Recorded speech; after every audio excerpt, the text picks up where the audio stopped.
Chapter 5:14. Put him on the ground. Yunjioge quickly told Zai to lay Fei down. Then, he took out the lightning fire needle to stop the bleeding and examined him carefully. "What's wrong?" Zishang asked. "We found the base of the knolls. We wanted to sneak in to check out the situation, but we didn't expect them to have the Naga's repeating crossbow. When we ran out, Hoodlum was injured by them." Ash blamed himself. If he had been more alert, Hoodlum would not have been injured. "It's fine.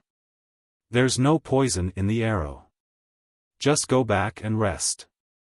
Yunjioge was relieved after examining Fei. Zai, take Fei back." "Zai and strategist, take us to the Knoll's camp," Zishang said.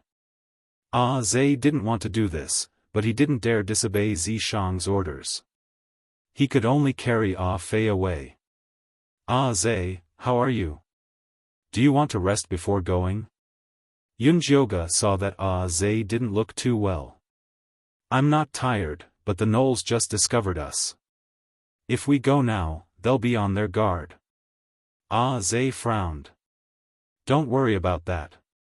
Send us somewhere nearby, and we'll find a way in," Zishang said.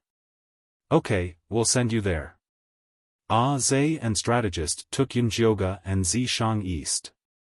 The ground was scorched black along the way. The stench of death was very strong. It was a barren land. There were no orcs living here anymore. Why were the Knolls still living here? Weren't they afraid of the stench of death? Even if they weren't, where would they find food?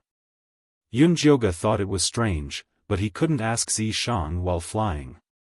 He could only ask when he landed. "We're ready. Fly low so they don't find us," Zai said, lowering his body. Zishang let go and landed on the ground.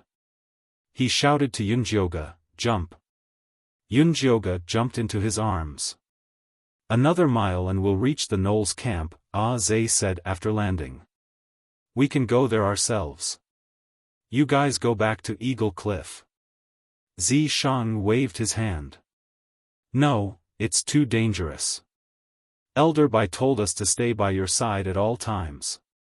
Strategist shook his head. "This is an order." Zishang did not explain much and sent the military advisor back with one sentence. The military counselor was in a dilemma. He did not dare to disobey Zishang's orders, but he was also afraid that he would be scolded by the elders when he returned. "Don't worry. With Yi Zi here, I'll be fine. Right now, I have something more important that I need you to do."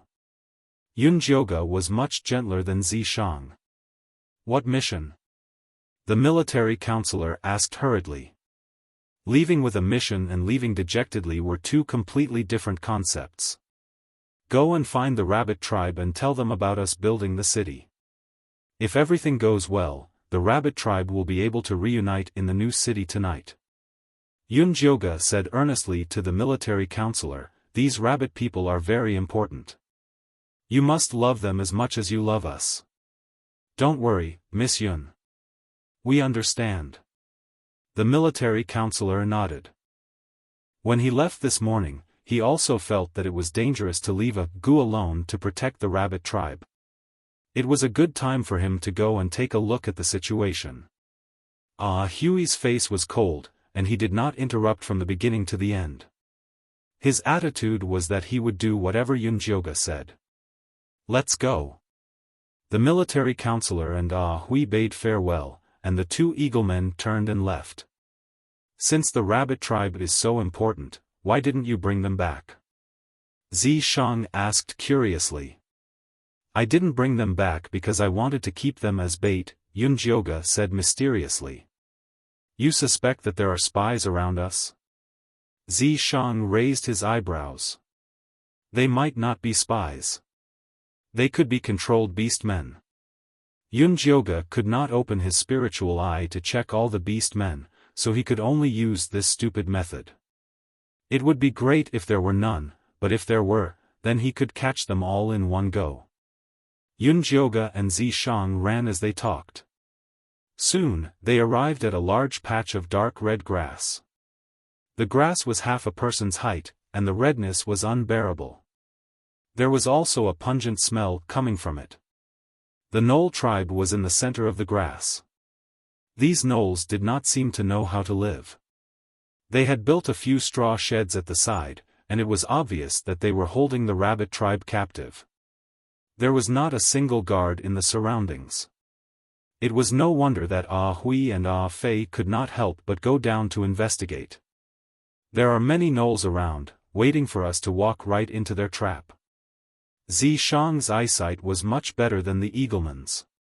He could see many figures in the grass with a sweep of his eyes. Attack? Yunjioge asked in a low voice. I'll lure them away. You go and save the rabbits. Zishang stared at the Knolls in the grass. Okay. Yunjioge lowered her body even more.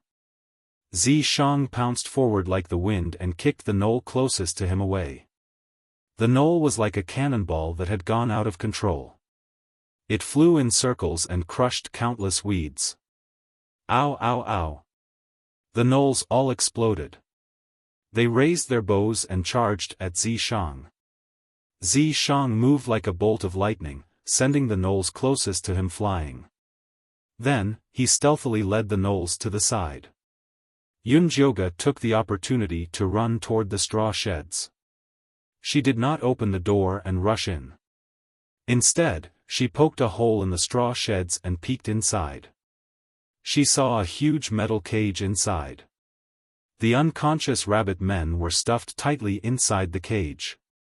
Some of the rabbit men were even squeezed so tightly that their hands and feet were exposed outside the cage. Fortunately, they were placed vertically. If they were casually stacked, many of the rabbit men would have suffocated to death. Yunjioge looked around. She did not find any danger in the straw sheds, so she quietly opened the door and slipped out. She was about to open the cage to release the rabbit men when she felt a dangerous aura behind her. She instinctively leaned forward. A crossbow arrow flew past her scalp, creating a huge hole in the straw sheds. Yunjioge turned around and saw a tall Knoll standing in front of her with a crossbow. This Knoll had yellowish-brown hair, slender eyes, a black nose, and his muscles were as strong as stone. At this moment, its eyes were gray, and its movements were slow. It was obvious that it was being controlled. Yunjioge opened her spiritual eye and saw that the Knoll's head and neck had been taken over by the gray light. It was even worse than Aunt Gaga of the Naga tribe. What did Nangongyu do to this Knoll? Why was it so serious? Questions surfaced in Yunjioge's mind. Unfortunately, she did not have time to think. The Knoll had already thrown away the crossbow and pounced toward her. It was as fast as a spring, and its sharp claws appeared in front of her in an instant. Chapter 5:15. Seeing that the Knoll leader's claws were unavoidable, Yunjioge could only use his divine power to tie him up with his moon spirit threads. Unexpectedly, the Knoll leader struggled wildly and knocked the entire straw shed away. Weeds flew everywhere in the collapsed straw shed, and most of them fell onto the iron cage. The Knolls who were fighting Zishang heard the commotion and all turned to run toward the straw shed. Rows of crossbow bolts flew toward her, and many of them stabbed into the iron cage. Many rabbit men were injured in an instant. The injured rabbit men immediately woke up and roared in a frenzy, "Let us out!" The entire iron cage kept shaking, and more rabbit men were injured. "Calm down!" Yunjioge shouted at the rabbit men as he tried to control the Knoll leader. If the rabbit men were released in this crazy state, they would only die faster. Get out of the way. Zishang's black snake tail knocked out all the Knolls. Then he twisted his body and slithered to Yunjioge's side, breaking the tall Knoll's limbs. The tall Knoll fell to the ground, but even though his limbs were broken, he still crawled toward Yunjioge without fear of death. A cold light flashed in Zishang's eyes. He was about to twist his head off, but Yunjioge stopped him. He's completely controlled by the demonic qi. He can't do anything. Killing him is useless. Yunjioge took out a thunderfire needle and stabbed it at the knoll's temple. Only then did he stop struggling. Zishang used the straw rope to tie up all the knolls. Yunjioge checked them one by one and found that their heads had all turned gray, and the gray was spreading downward. Can these beastmen be saved? Zishang could also see that these knolls were more troublesome than before. It's difficult. Their heads are completely occupied by the demonic qi. Yunjioge shook his head. After the sea of consciousness was completely eroded, even if the demonic qi was expelled, only an empty shell would be left. These are the knoll's crossbow bolts. See if there's anything wrong with them. Zishang handed the crossbow bolts to Yunjioge. Yunjioge looked carefully. The structure of the crossbow bolts was very similar to the Nagas, except for the arrows. The arrowheads of the Naga tribe were coated with poison, while the arrowheads of the Knoll tribe were gray and ordinary. Just as Yunjioge was about to study the arrowhead, he heard the hysterical shouts of the rabbit people behind him. "Let me out, let me out." Yunjioge turned around helplessly and said to the rabbit men who had bent the iron cages, "I can let you out, but you have to calm down first." "Who are you?" A voice that had experienced the vicissitudes of life yet did not lose its calm was heard. Yunjioge looked over and saw a Lolita-like little rabbit in the middle of the iron cage. Her red eyes were filled with vicissitudes of life, and she was staring at her. Yunjioge inexplicably felt that this rabbit person was extraordinary, so he said to her, "My name is Yunjioge. Your clansman asked me to save you. I am the leader of the rabbit race. I promise that they won't do anything rash. Please let us out." The leader of the lowly race said in a low voice. She was strangely convincing. "Are you the clan leader?" Yunjioge remembered that Guo had been calling the clan leader grandma before. "You can't tell, right?" The leader of the lowly race laughed but did not explain anything. It seemed like this was a special disguise technique of the rabbit race. "Indeed, I can't tell. I will let you out now. I hope you won't run around." Yunjioge opened the iron cage. The rabbit people did not run around crazily. The conscious rabbit people who walked out pulled out the arrows from their bodies and threw them on the ground. Then, they began to take care of their unconscious clansmen. Yunjioge wanted to help the rabbit people examine them. However, the rabbit people looked at her with wary eyes.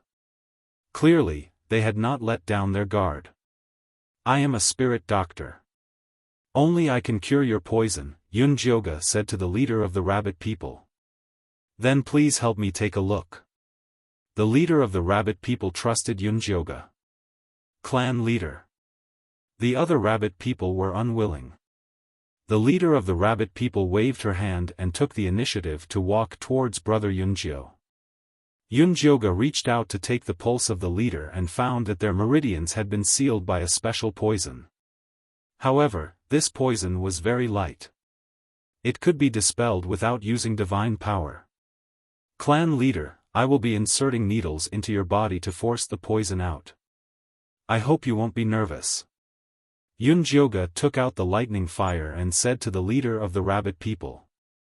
"No, who knows if your needles are poisonous?" Before the leader of the rabbit people could say anything, a male rabbit people suddenly jumped out to stop her. This male rabbit people was very tall and handsome. Other than his white hair and red eyes, he was no different from a human. "Demeng, don't be rude. Step down." Although the leader of the rabbit people looked like a lowly, she was very dignified. She stopped Demeng's rude actions with a glance. Unwillingly, Demeng retreated. "Miss Yun, can the poison be cured immediately after the acupuncture?" the leader of the rabbit people asked cautiously. "If it goes smoothly, it will be cured immediately." Yunjioge nodded. This poison was not difficult to cure. Then I will leave it to you. Do you need me to lie down? The leader of the rabbit people asked cooperatively. There's no need. Just sit down. Yunjioge walked behind the leader of the rabbit people and used his hand to press on a few of her acupuncture points. He said carefully, "This poison has blocked the acupuncture points of 3 of your meridians. That's why you can't use your power to transform. Later, I will use needles to force the poisonous blood out. It might be a little painful, but bear with it." Seeing the leader of the rabbit people nod, Yunjioge picked up the lightning fire needle and inserted it into the acupuncture points. Droplets of black poisonous blood quickly emerged from the wound. As the process of detoxification progressed, the leader of the rabbit people slowly aged.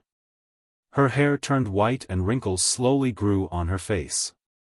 When the other rabbit people saw the transformation of the leader, they did not stop her. It seemed like this was the true face of the leader of the rabbit people. It's done. Yunjioge put away the needles. The leader of the rabbit people could clearly feel the return of her power. She asked Yunjioge earnestly, "Miss Yun, this method is very useful. Can you teach us? We can use things to exchange for it. Although this method is effective, I do not recommend that you use it yourself. If you don't control your strength well, it can easily cause huge damage. If it's light, your meridians will be damaged. If it's serious, you will be paralyzed and have a stroke," Yunjioge said solemnly. "I just hope that I can save the lives of my clansmen at the critical moment. If it wasn't for Yunjioge, they would have been doomed." The leader of the rabbit people didn't wish for the fate of her clansmen to be in the hands of others. "Later, I will help your clansmen insert the needles one by one. How much you can learn will depend on your own abilities." Yunjioge didn't plan on bartering for it to prevent future trouble. "Thank you." The leader of the rabbit people immediately arranged for her clansmen to sit in rows. Yunjioge moved the needles rapidly and began helping the rabbit people detoxify. Chapter 5:16. The rabbit people watched Yunjioge as she inserted the needles and discussed in low voices. "Do you understand?" "I think I did, but she was too fast. Don't we still have needles on us? Let's go back and apply some rouge flower before we study it. She had some smarts." Yunjioge smiled slightly. She didn't hate smart people. "Miss Yun, these gnolls aren't good people. I suggest you don't keep them." The rabbit leader saw the gnolls tied up like candied hawthorns. Her usually calm eyes couldn't help but show hatred. These gnolls violated the ancestral decree not to kill each other and attacked us rabbit people. They deserve to die. Demeng roared angrily. The other rabbit people also started to riot. "Everyone, calm down." Yunjioge stopped the rabbit people and said, "They're just controlled by the demonic chi. They might not really want to attack you." "Controlled by the demonic chi? What do you mean?" the rabbit leader asked with a frown. Yunjioge remembered that the leader didn't know about the demonic chi, so she explained it briefly. "Are the people who brought in the demonic chi related to the Black Rain disaster?" the rabbit leader asked in a low voice. "I'm not sure." Yunjioge shook her head and said, "We'll talk about this later. I'll take you to Gua and the others first, but I can only take you with me when you turn into rabbits." The space in the spirit beast bag was limited. She couldn't carry such a large group of humanoid rabbits. "Sure." The rabbit leader now trusted Yunjioge a little. She didn't hesitate to let her people turn into rabbits. "The bag is too stuffy. I'll put you in this spirit beast bag. There's spirit chi inside that can help you recover faster." Yunjioge used dummy to show them her spirit beast bag. The rabbit people were amazed. After trying it, they were all very satisfied with the spirit beast bag. Yunjioge finally dealt with the group of rabbits.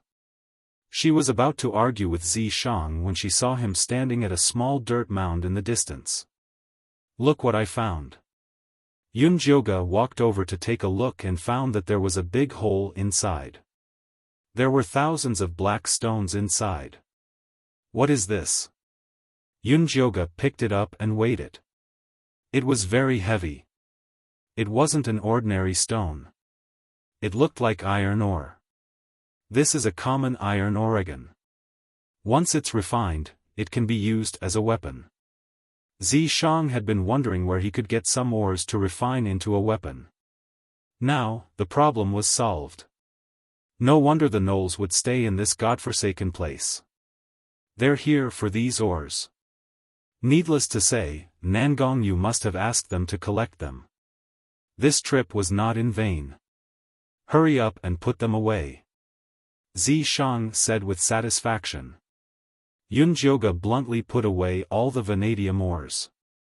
Let's go to the cliff. Yunjoga stored the gnolls that had been controlled by the demonic qi at the bottom of the spirit beast pouch, then started running with Zishang. Although she could not use her spiritual power, the spell of 10,000 beasts had laid a solid foundation for her body, and her running speed was not inferior to that of a wild horse. After running for about an hour, Yunjoga and the others arrived at the cliff. They saw that the grass curtain hanging over the cave had disappeared, and the things inside were in a mess. It was obvious that someone had ransacked it. Yunjoga's heart tightened, and he hurriedly flicked his moon spirit thread into the cave. Zishang tapped lightly on the cliff wall a few times before floating in with Yunjoga. There were many bloodstains in the cave, mixed with gray feathers and white rabbit fur. Looks like the spy you mentioned has appeared. Zishang looked around the cave, then picked up the bloodstain in the corner and rubbed it. Even if there's a spy, aren't there still the military counselor and the others? How did they get killed so quickly? Yunjoga originally thought that with the eaglemen and rabbitmen around, the spy would not be able to get away with it. You'll have to ask them. Zishang looked at the bottom of the cliff. They're down there? Yunjoga followed Zishang's gaze and looked at the pitch-black bottom of the cliff. The bloodstains are going downwards, so they should be down there. Hold on tight. Zishang wrapped his arms around Yunjoga's slender waist and jumped down the cliff. The wind whistled past her ears. Just as she was about to fall, she flicked her moon spirit thread upwards to stabilize herself, then slowly descended. A thick smell of blood wafted from the bottom of the cliff. Two figures were lying in a pile of rubble. Yunjoga went over to take a look and saw that the one in front was Agu. He was lying face down on the ground, and there were bloody holes on his back, which dyed both sides of his wings red. Behind Agu was the military counselor. He was lying on his back and looked like he still had some consciousness. When he saw Yunjoga, his mouth moved. He wanted to shout for help, but he could not make a sound. Don't speak. Yunjoga hurriedly used acupuncture to stop their bleeding. Then, she fed a few of the blood-staunching spirit pills and essence-nurturing pills that she had brought. The effects of the spirit pills were very obvious. The bloody holes on their bodies had stopped. Miss Yun, quickly go and save Gua, and the others, the military counselor said in a hoarse voice as he struggled to sit up. Who attacked you? Yunjoga asked. Yes, Ash. The military counselor's face revealed an extremely pained expression. He never expected that it would be his own people who would stab him in the back. Ah hui, how could it be him? Yunjoga was also greatly shocked. I don't know why he did that either. The military counselor recounted what had happened with great difficulty. When Ah Hui came over, there was nothing out of the ordinary. He even took the initiative to help the rabbit men fetch water and told them about the construction of the city. Just as they were talking enthusiastically, Ah Hui suddenly took out a sharp wooden spike and stabbed them in the back. Then, he used the lives of the pregnant Gua, and the little rabbit to threaten the rabbit men to leave with him. I'll send you back first before chasing after them. Yunjoga wanted to send the military counselor to the top of the cliff. No, quickly chase after them. We definitely cannot let Ah Hui send the rabbit men to the oracle.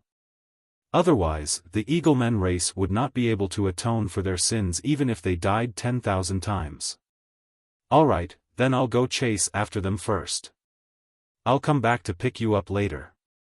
Seeing that their injuries were still considered stable, Yunjioge did not say anything else.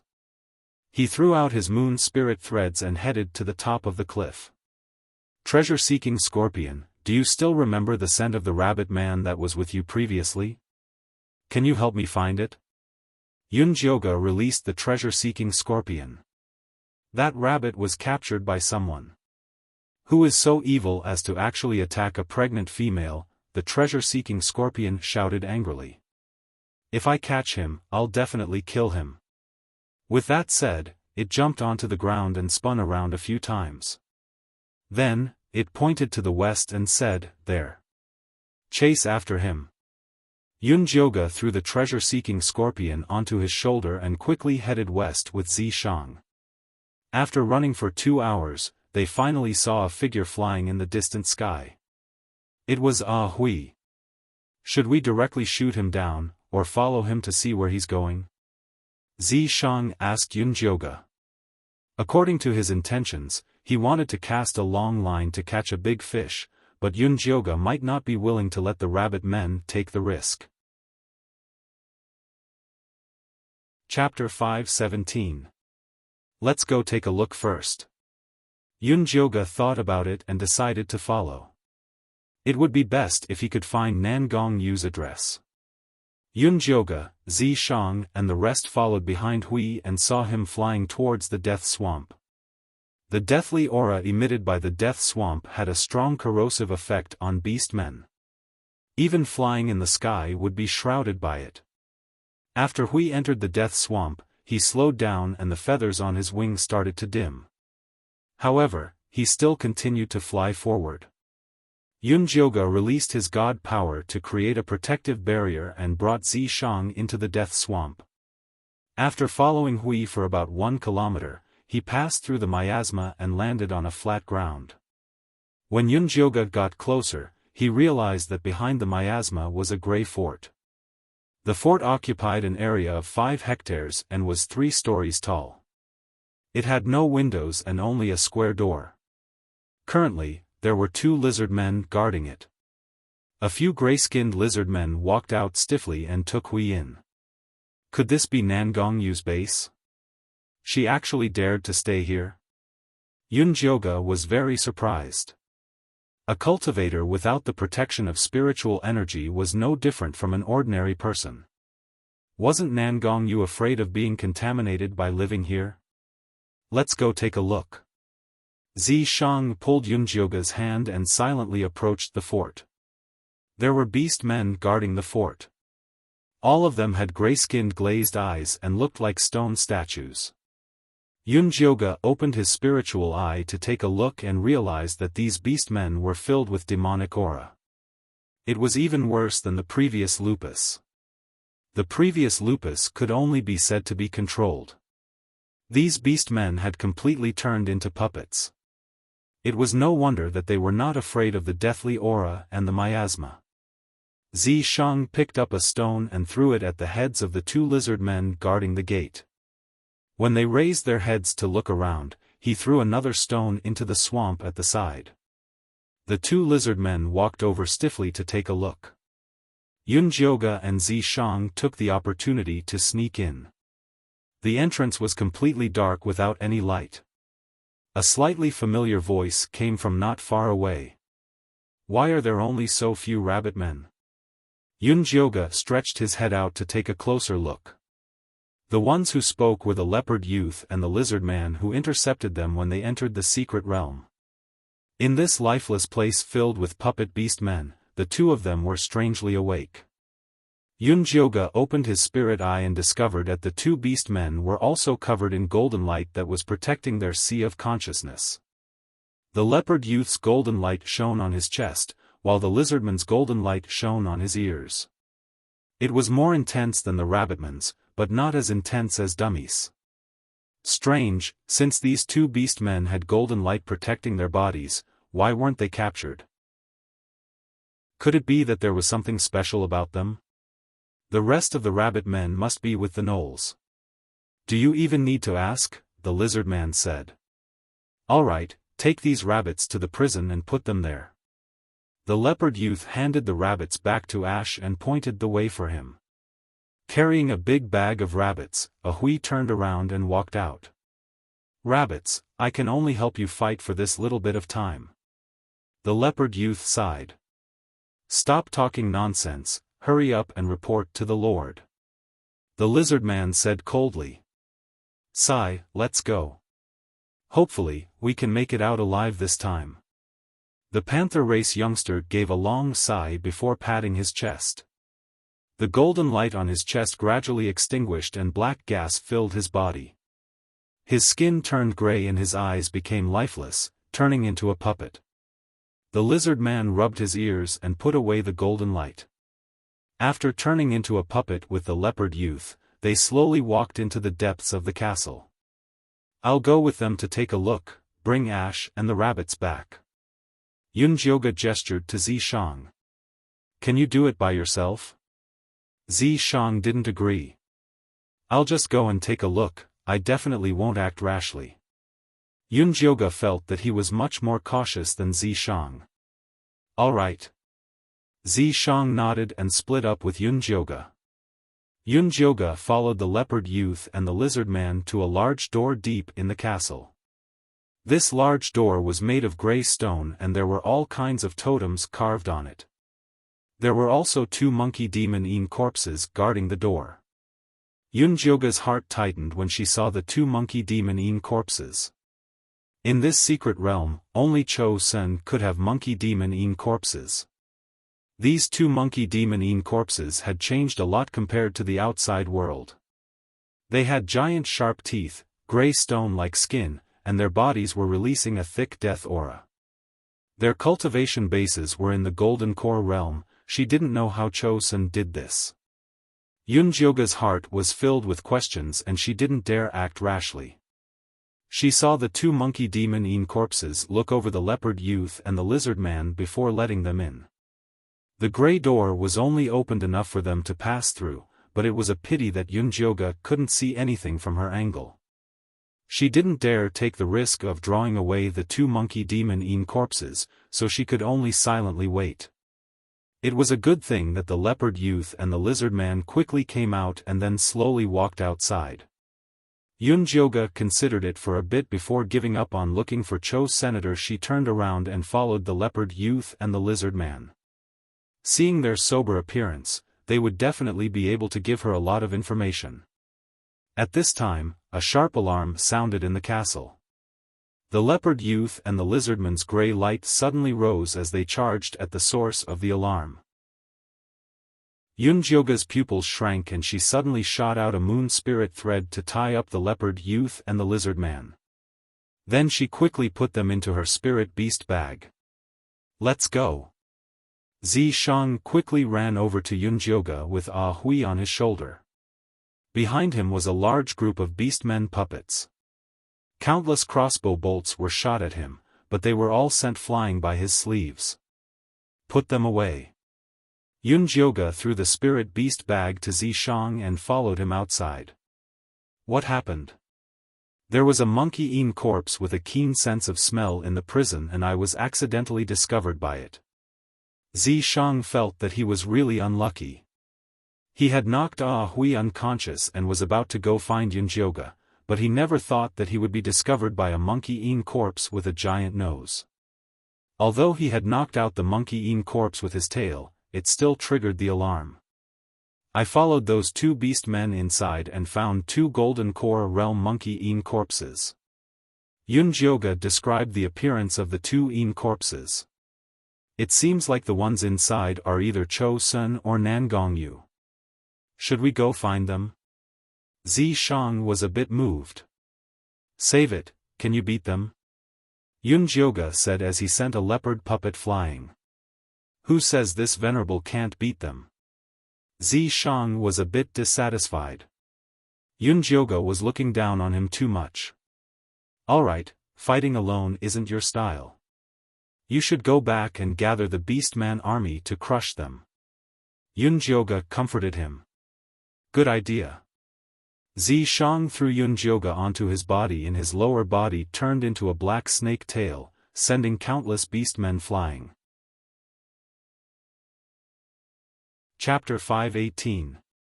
The monster monkey-eaten corpses are here, let's go. Yunjioge turned his head to look behind him and saw two golden core monster monkey-eaten corpses charging over with spears. The death aura on the spears was very terrifying.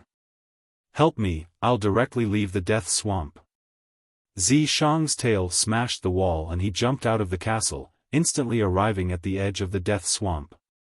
Yunjioge covered Zishang in a layer of golden light, isolating the death aura outside. Zishang jumped into the death swamp and with a twist of his tail, he flew out like an arrow.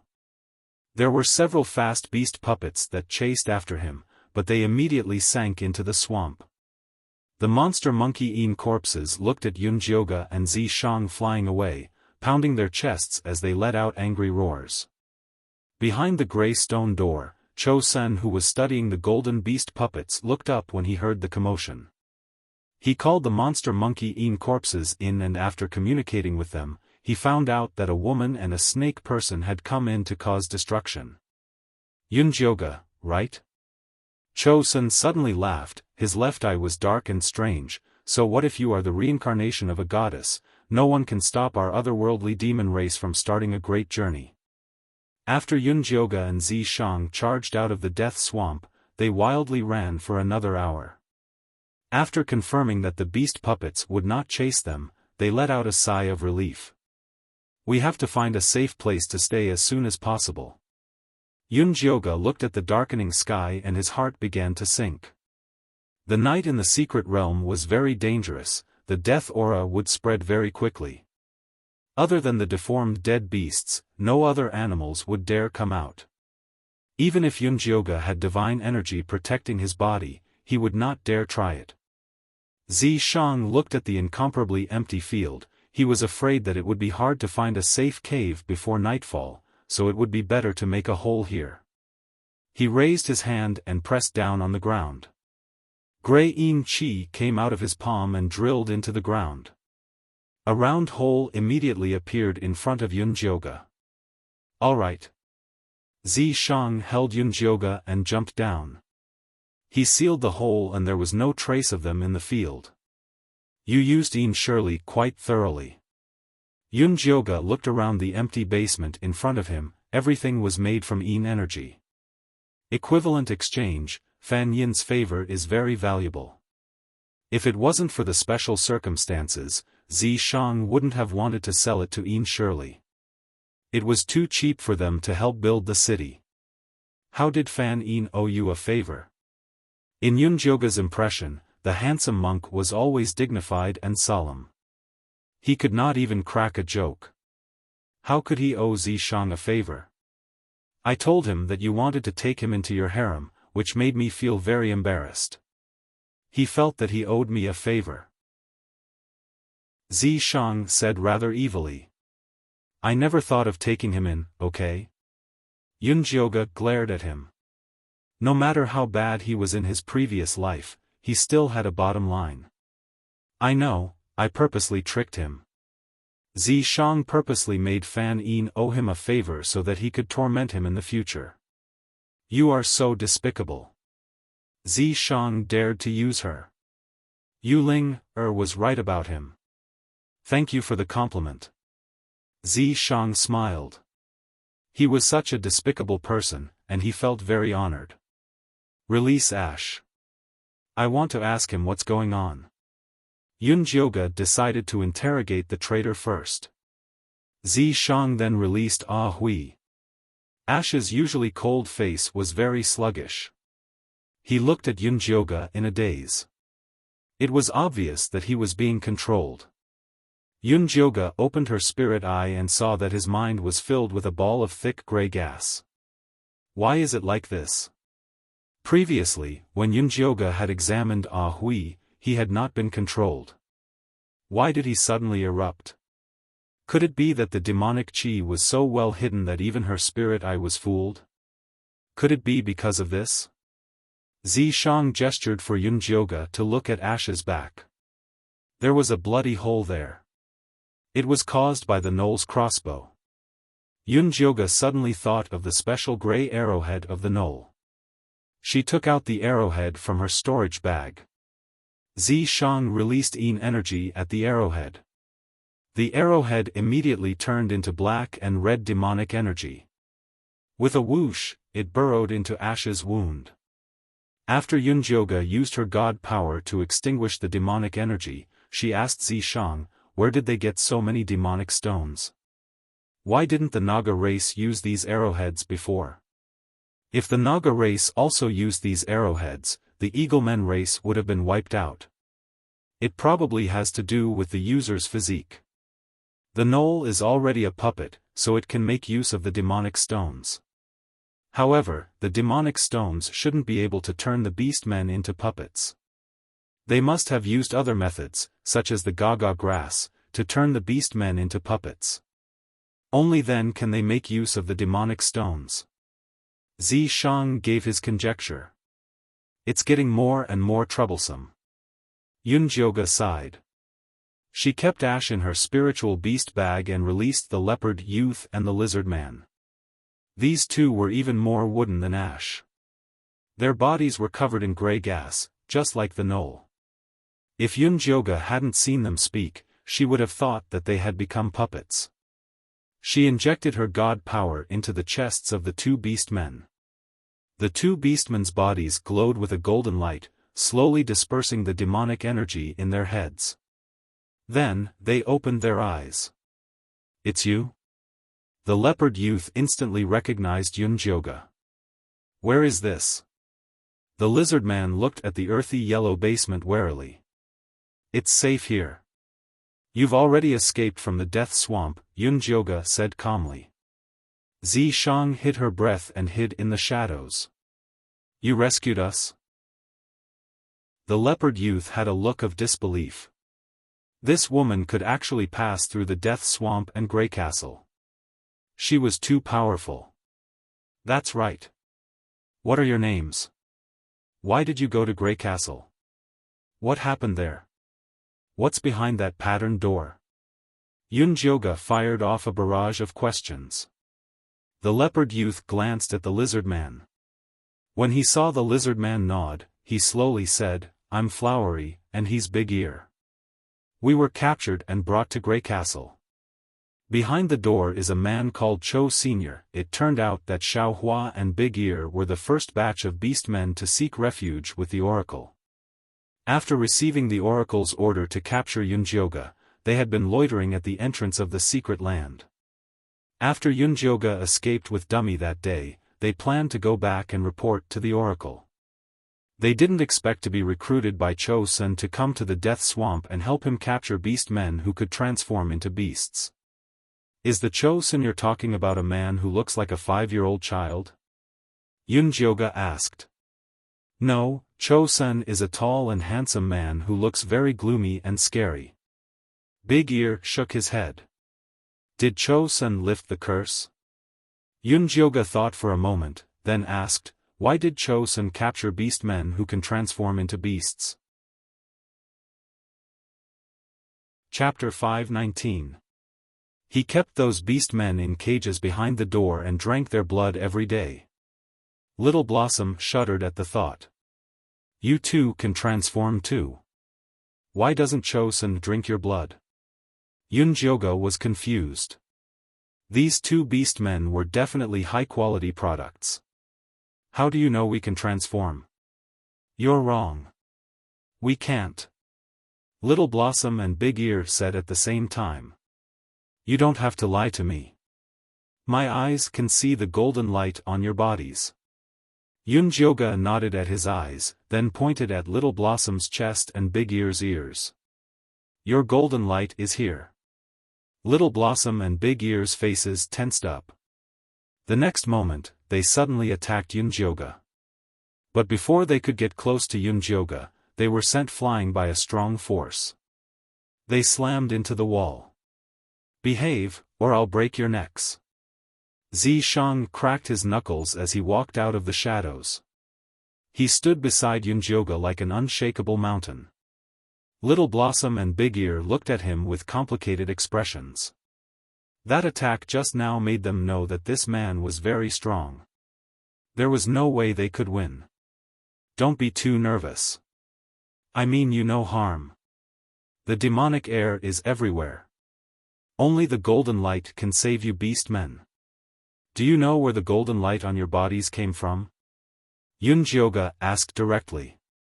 We don't know where the golden light on our bodies came from either.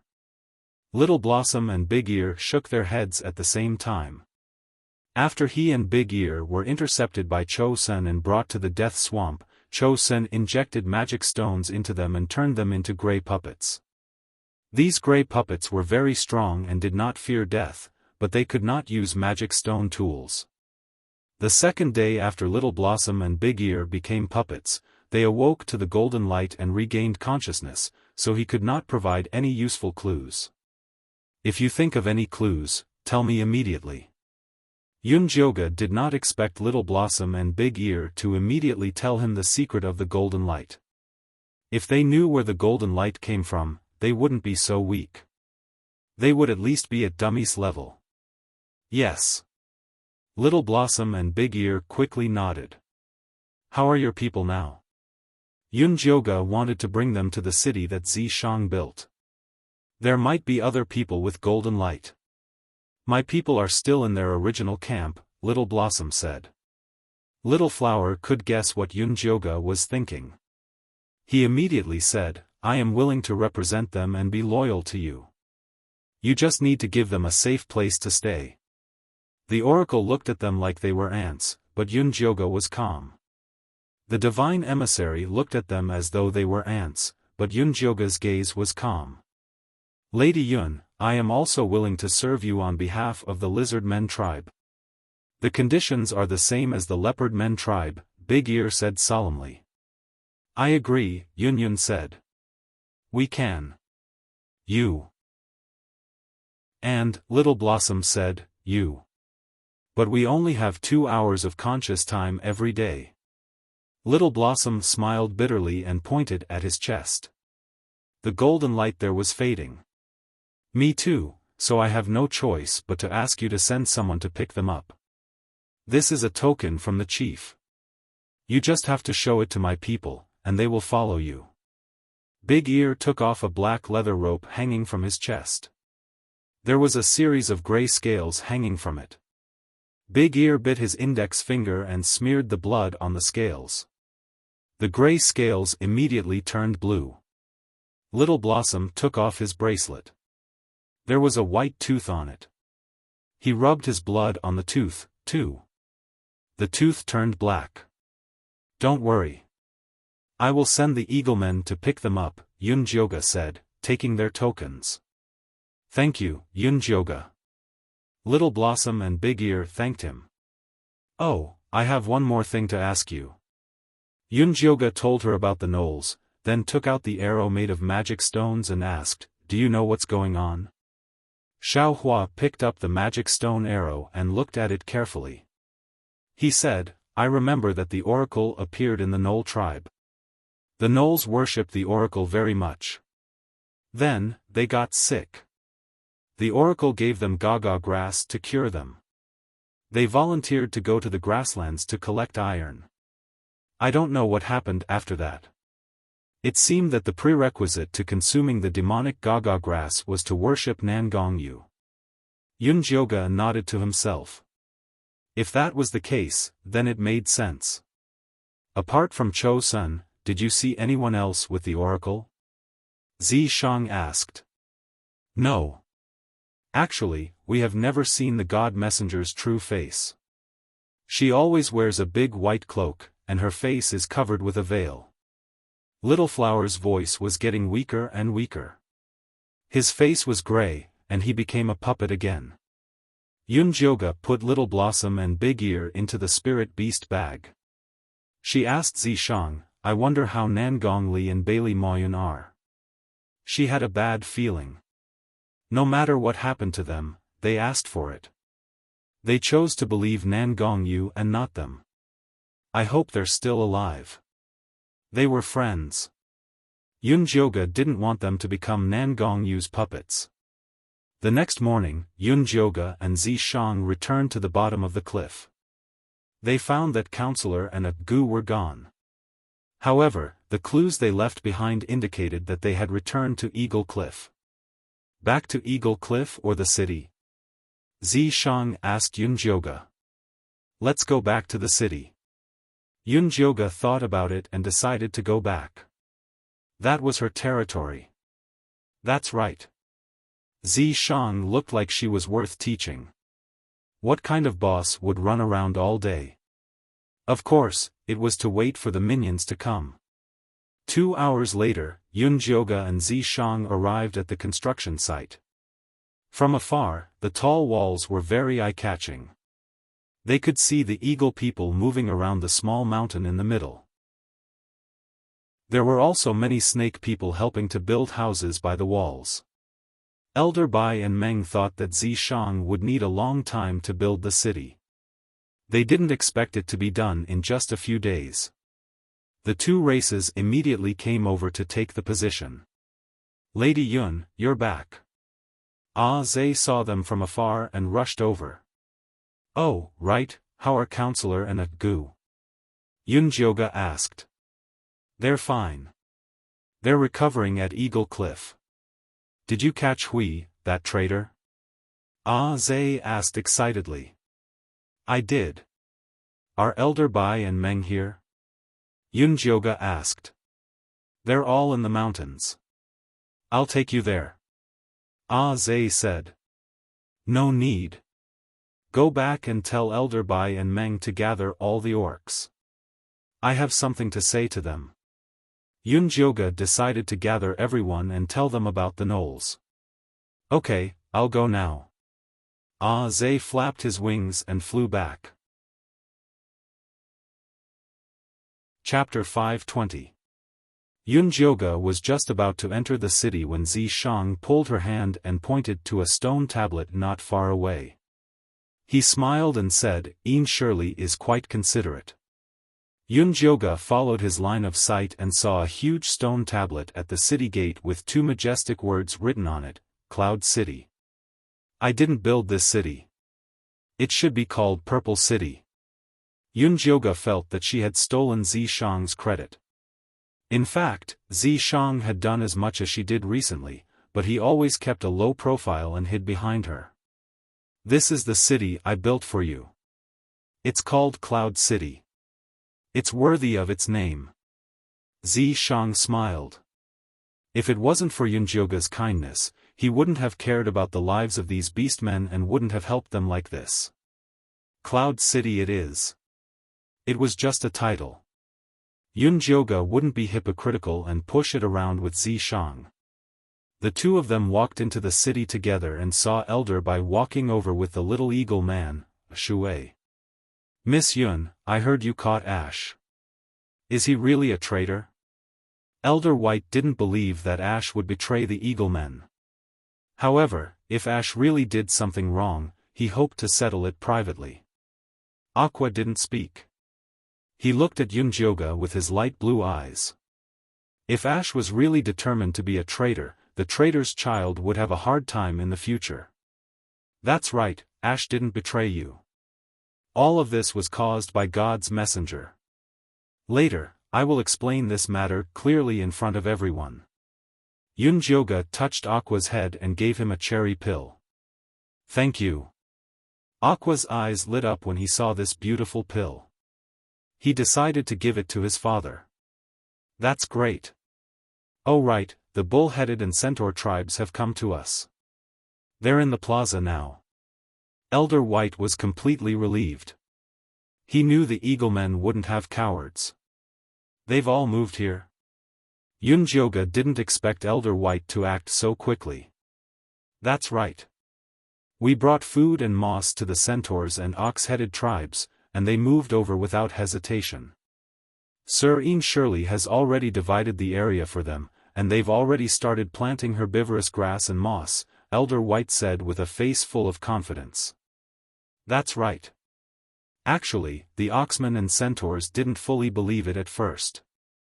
But after discovering that the land was actually alive, they didn't hesitate to move over. You've done very well. Take me to them.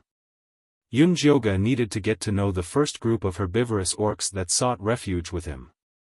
They're at the plaza. I'll take you there.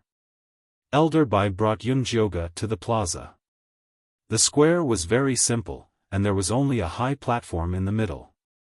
At this time, the high platform was surrounded by beast men. There were eaglemen, nagas, centaurs, and oxmen all gathered together.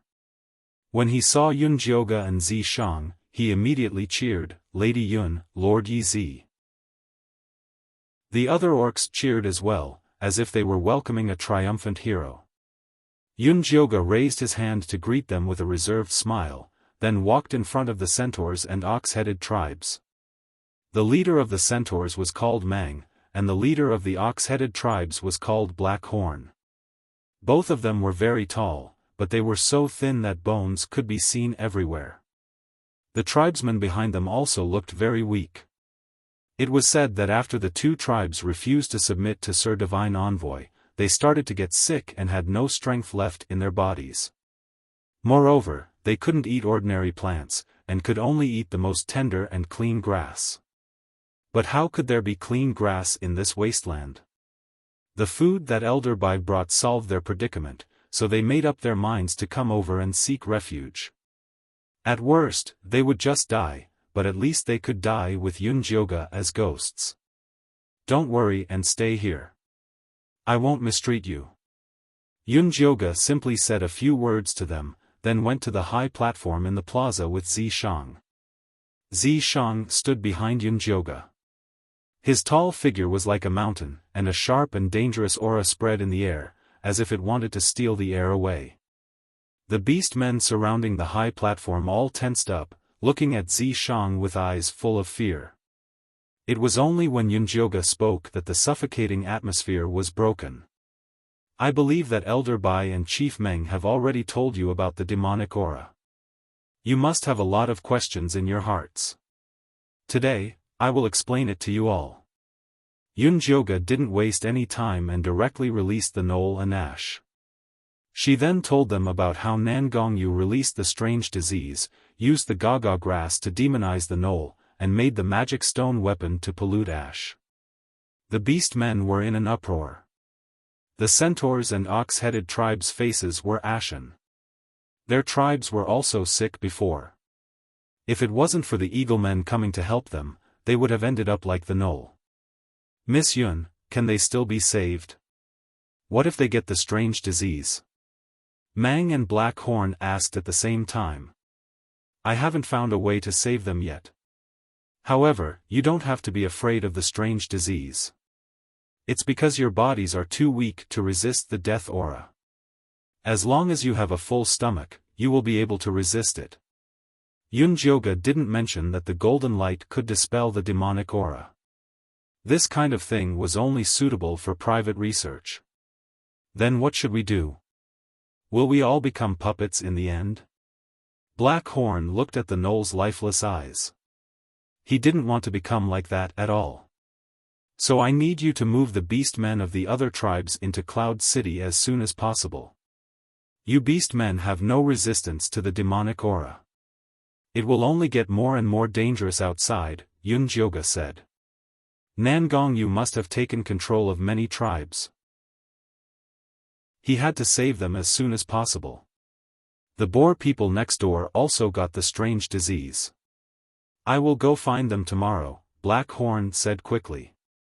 The Boer people were too arrogant and didn't believe Elder Bai's words, so they didn't follow them. Next, I will research a new way to dispel the demonic aura. If you need anything, you can go find Elder Bai and Chief Meng. They will be in charge of everything in and out of the city. Yunjioga called Elder Bai and Meng over. The two beast men held their heads high and were very proud. They felt that the wisest decision in their lives was to seek refuge with Yunjioga. I will leave the matters of Cloud City to you. If there's anything you don't understand, ask me. Yunjioge finished speaking and left the small plaza. The most important thing now was to find out the secret of the golden light and absorb it before Nangong Yu did. Why don't you take the opportunity to find Li Wei? Zishang didn't understand. He felt that Yunjioge was wasting too much time on saving these beast men. I did a divination a while ago and found that Li Wei is currently very safe. We don't need to go find him. He will appear when he needs to. If we carelessly reveal his whereabouts, it will be disadvantageous to him, Yunjioge said. Chapter 521. You mean, Nangong Yu and Chosun don't know Li Wei is here? Zishang raised a brow. They will only think that Yunwei is here. Other than Yunjioge and Zishang, no one else knew that Yunwei was Li Wei's reincarnation. Don't underestimate the difference. Yunwei was just a pill master, but Li Wei was her divine guard. Nangong Yu would make a wrong judgment if she didn't know his true identity. This was the best protection for Li Wei. If Yunjioge went to find Li Wei openly, it would help Nangong Yu set a direction. I see. Zishang was very confident in Yunjioge's divination skills. Yunjioge and Zishang came to an empty house and let Gua and the rabbit elder out. He wanted to check if they were injured. However, the rabbit elder said angrily, "You lied to us." "I didn't. You should have heard what I said at the square." "Ah, we didn't capture you on purpose." Yunjioge felt helpless. These rabbits were really sensitive and suspicious. The slightest movement could make them flip out. "You said you would save our people. Where are they now?" The rabbit elder pressed. "Here." Yunjioge let the rabbit leader out. "Leader. Elder." The two old rabbits hugged each other and started crying. They didn't look wise at all. "Miss Yun, how's Gu?" Gua ran to Yunjioge and asked with red eyes. When she was captured, she only saw Gu fall to the bottom of the cliff with heavy injuries. "He's fine. He's recovering at Eagle Cliff. If you want to see him, I'll get Zhe to send you there," Yunjioge said while checking Gua's pulse. Luckily, Gua was very healthy and the baby was fine. Gua looked at the leader and the elder hesitantly and shook her head. "I'll go see Gu later." The elder had a huge misunderstanding about Miss Yun. She was worried that the elder would leave with his people in a fit of anger. She could stay and persuade them. Yunjioge looked at the rabbit leader and elder who were hugging each other and said, "If you don't want to stay, I won't force you. Find Elder Bai if you have any problems." Then, he turned and walked out of the house. "You're too kind to them." Zishang's expression was a little displeased. Those rabbits didn't know what was good for them, so they should be locked up and taught a lesson. Or they could be directly used for research. There are so many shape-shifting orcs. They're not the only ones we need.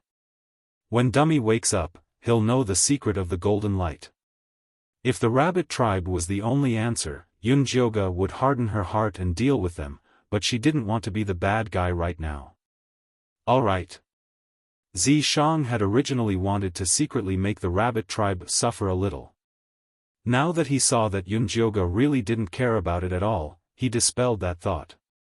Yunjioge came to the guest hall and ordered Zhe, call Elder Bai over. Yes. Zhe nodded and called Elder Bai over. "Miss Yun, have you rescued the rabbit tribe?" Elder Bai asked as soon as she sat down. The military counselor had already told her that Gua could transform. He really hoped that Yunjioge could find the secret of the golden light from the rabbit tribe. That way, the orc race would be saved. "Yes, but they don't know the secret of the golden light. We can only wait for Dummy to wake up to know the answer." Yunjioge was worried that Elder Bai would harm the rabbit tribe, so she helped them. "It seems we still have to rely on our prince." Elder Bai felt it was a pity, but for some reason, he felt proud. That's right, we can only rely on him. Yunjoga's affirmation made Elder Bai even more proud. By the way, the Divine Messenger has already set up a secret base in the Death Swamp to capture shape-shifting orcs everywhere. You must speed up the rescue operation. Also, send people to escort the Leopard Tribe and Lizard Tribe back. Yunjoga took out Little Flower and Big Ear's keepsakes. Yes. Elder Bai took the keepsakes solemnly and began to think about how to complete this mission. This was different from taking back the Centaur tribe and the Ox-Human tribe. This was a mission personally issued by Yunjoga. If he couldn't complete it perfectly, it would be troublesome. Yunjoga sent Elder Bai away and was about to rest when she heard Zhe say that the rabbit tribe's leader and elder wanted to see her. Let them in. Yunjoga nodded. These rabbits discussed very quickly. Lady Yun, we've decided. We hope to stay in Yun City, the rabbit tribe's leader and elder said respectfully to Yunjoga. Sure, I'll tell Meng to arrange it for you. Yunjoga was letting Elder Bai lead the Eagle tribe against the outside world and Meng lead the Serpent tribe against the inside world. This was their reward for joining him first. Lady Yun, I was too emotional before and was disrespectful to you. Please forgive me, the rabbit tribe's leader said guiltily. It's nothing, I can understand. Yunjoga then put on a look that said, what else do you want? The rabbit tribe's leader and elder glanced at each other. Then, the rabbit tribe's leader walked up and said to Yunjoga, you asked about the origin of the golden light in our bodies. I thought about it and remembered that the ancestors left some clues. What clues? Yunjoga raised an eyebrow. These rabbits were indeed hiding something.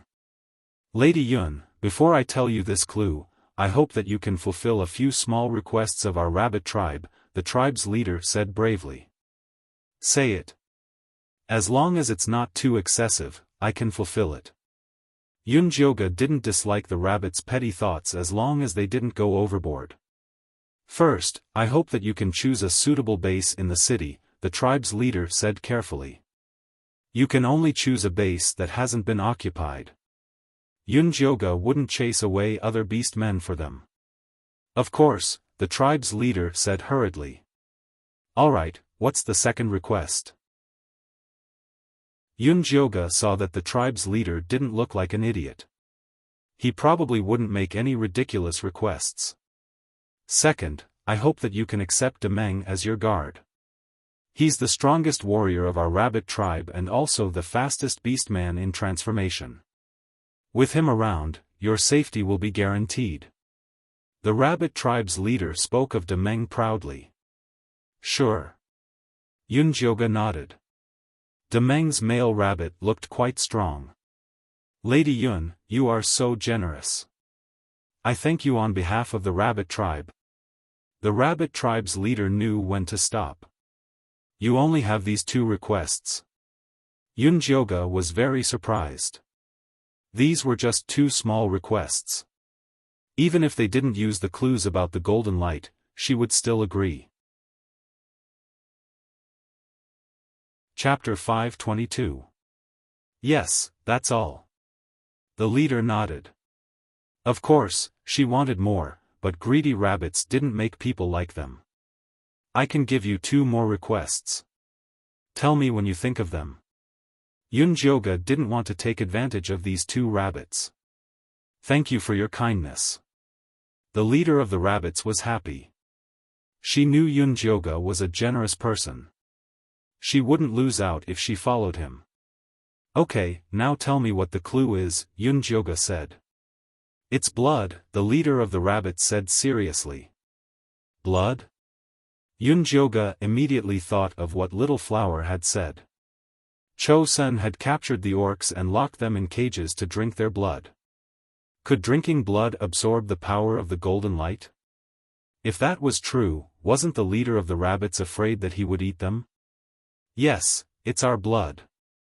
After we give birth to our children, we feed them a little of our blood to stimulate their strength. However, this method only works on our people. It doesn't work on other beastmen, including the other group of rabbit people. The rabbit chief was gambling that Yunjioge wouldn't hurt them by revealing this secret. I need some of your blood to prove this. Yunjioge didn't think the rabbits were lying, but he still had to verify it. Of course, you can take mine, the leader of the rabbits said. No, take mine. The rabbit elder, who hadn't said anything, walked forward. Her red eyes looked at Yunjioge and said, if you need, I can stay by your side and let you examine me. You don't have to be so nervous. You aren't the only orcs that can transform. Yunjioge told them about Little Flower and Big Ear. He wanted the rabbit people to relax. I didn't expect Little Flower and Big Ear to have the golden light. It looks like the secret of the golden light is deep. The leader of the rabbits and the elder knew Little Flower and Big Ear. They relaxed when they heard they had companions. You can take the blood yourself. I want the blood of all of your people. I don't need too much. 1 bottle is enough for each of you. Yunjioge took out a few hundred transparent crystal bottles that were the size of a thumb. He said, remember to write the names on the bottles. Don't confuse them. Yes. The rabbit elder and the leader took the bottles and left respectfully. After the two left Yunjioge's house, they sighed in relief. They were both glad that they had survived. Telling a secret like this had put a lot of pressure on them. Luckily, Yunjioge's reaction was within their expectations. I hope we weren't wrong. The rabbit elder laughed bitterly. She was a pessimist by nature, so this kind of adventure did not suit her. However, she had no other choice. She had just walked around with the elder and was stunned by the majestic castle. She had just gone out for a stroll with the elder and was stunned by this majestic castle. Without a doubt, this kind of castle would become the beastman's reliance to resist the cold, hunger and death. Currently, the eaglemen and nagas had already gained a foothold in the castle, while the centaurs and oxmen had arrived earlier than them. In the future, they would also be put in an important position. The rabbit tribe was finished. Previously, they had been disrespectful to Yunjioge. Even if they could stay in Cloud City, they would be at the bottom. The rabbit tribe leader didn't want this to happen. In order to gain a place in Cloud City, she took the risk to reveal the secret. Let's go. Let's choose a base before drawing the blood of our tribesmen. The rabbit chief had already chosen to believe Yunjioge. Thus, he did not think too much about it. They led their clansmen to choose a fertile place to settle down, then asked Great Meng to send the blood samples of all their clansmen over. Put it there. Yunjioge had already remodeled his house. There was a row of wooden racks by the wall that were specially used to store blood samples.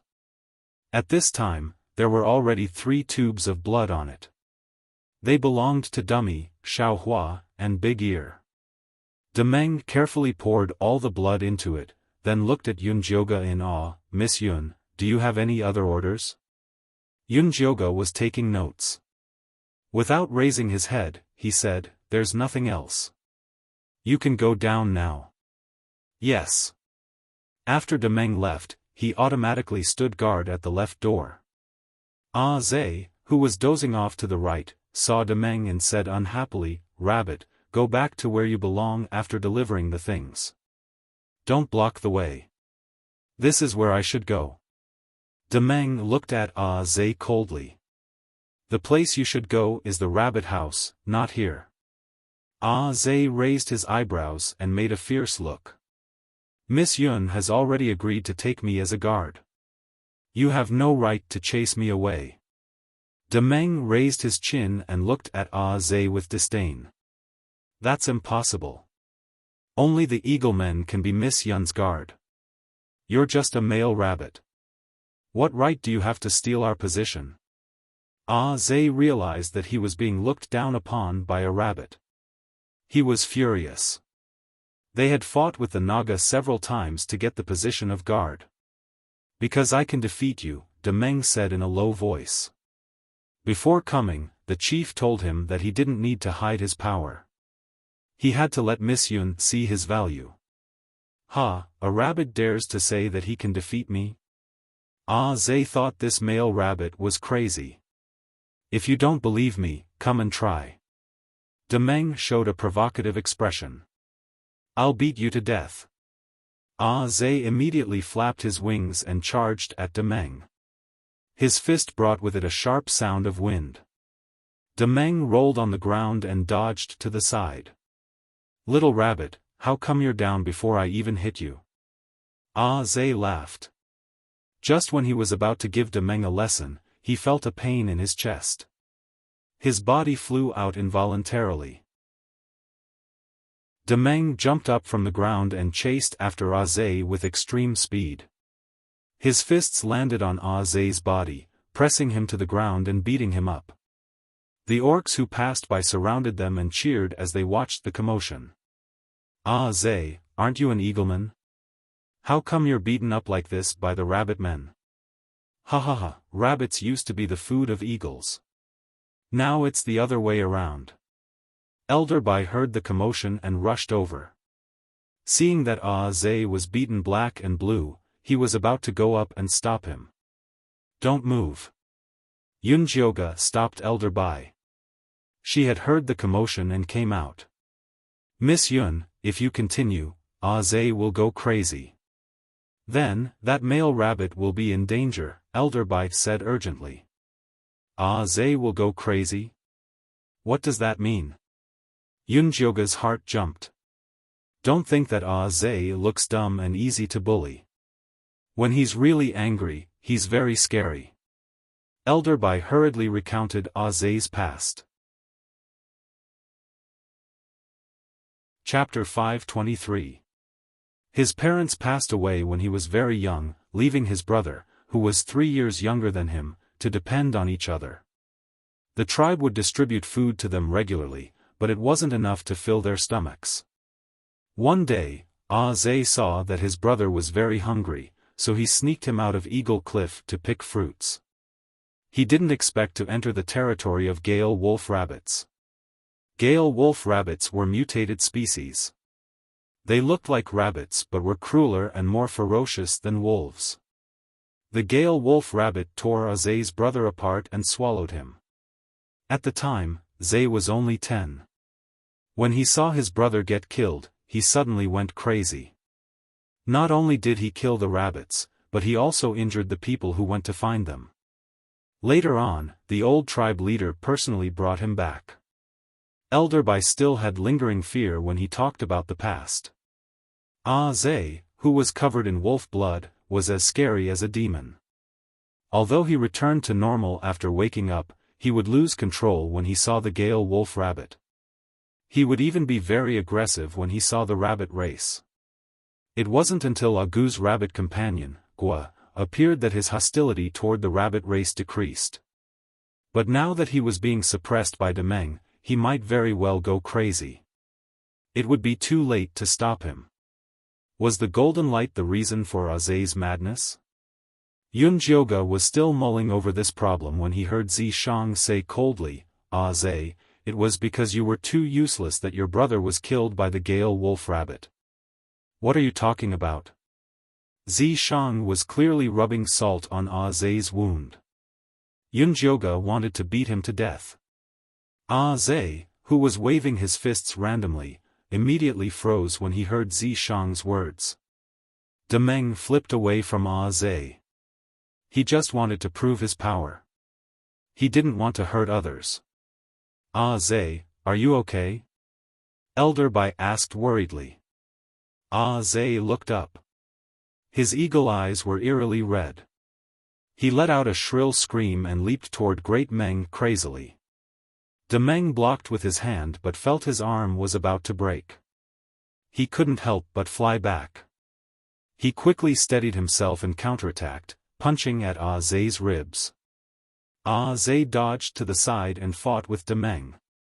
"Hurry up and open your spirit eye to check," Zi Shang urged Yunjioga. "I already opened it." Yunjioga opened his spirit eye and found that Zai's golden light was like a burning flame. The fuel was his life force. Quick, capture Zai. Yunjioga said urgently. If this continued, Zai would really go crazy. Zi Shang immediately stopped Zai. Zai struggled with all his might, almost flipping Zi Dece's sword over. Yunjioga flicked out his moon spirit threads and tied him up. Then, he quickly pricked him with needles to let out his blood. Zai's meridians were blocked.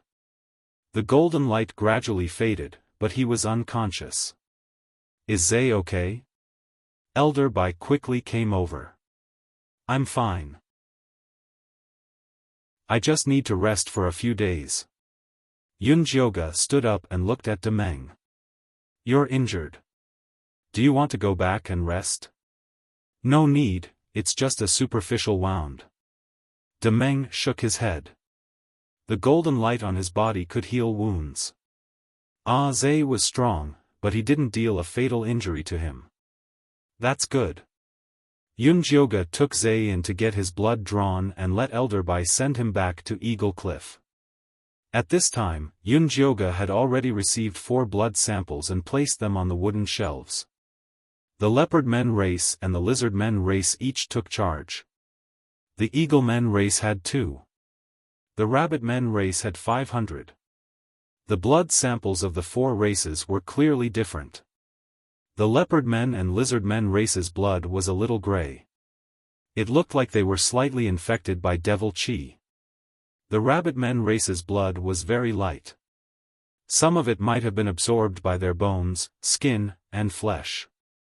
Zai's blood was fiery red. This was a special characteristic of his berserk race. Dummy's blood was the brightest. It was golden and warm. It was also the thickest of all the blood samples. Yunjioga tried to put the Rabbit Men race's blood together with the Eagle Men and Leopard Men race's blood. There was a violent collision between the two. In the end, they melted into a pool of blood. If their blood is incompatible, why did Cho Sun suck their blood? Zi Shang asked. Maybe he's practicing some technique that can counteract this effect. Yunjioga guessed. Looks like I still have to drag him out of Grey Castle and ask him. Zi Shang rubbed his chin. He was thinking about how to attack Grey Castle. First, you have to get rid of the death chi and miasma. This Fei can help.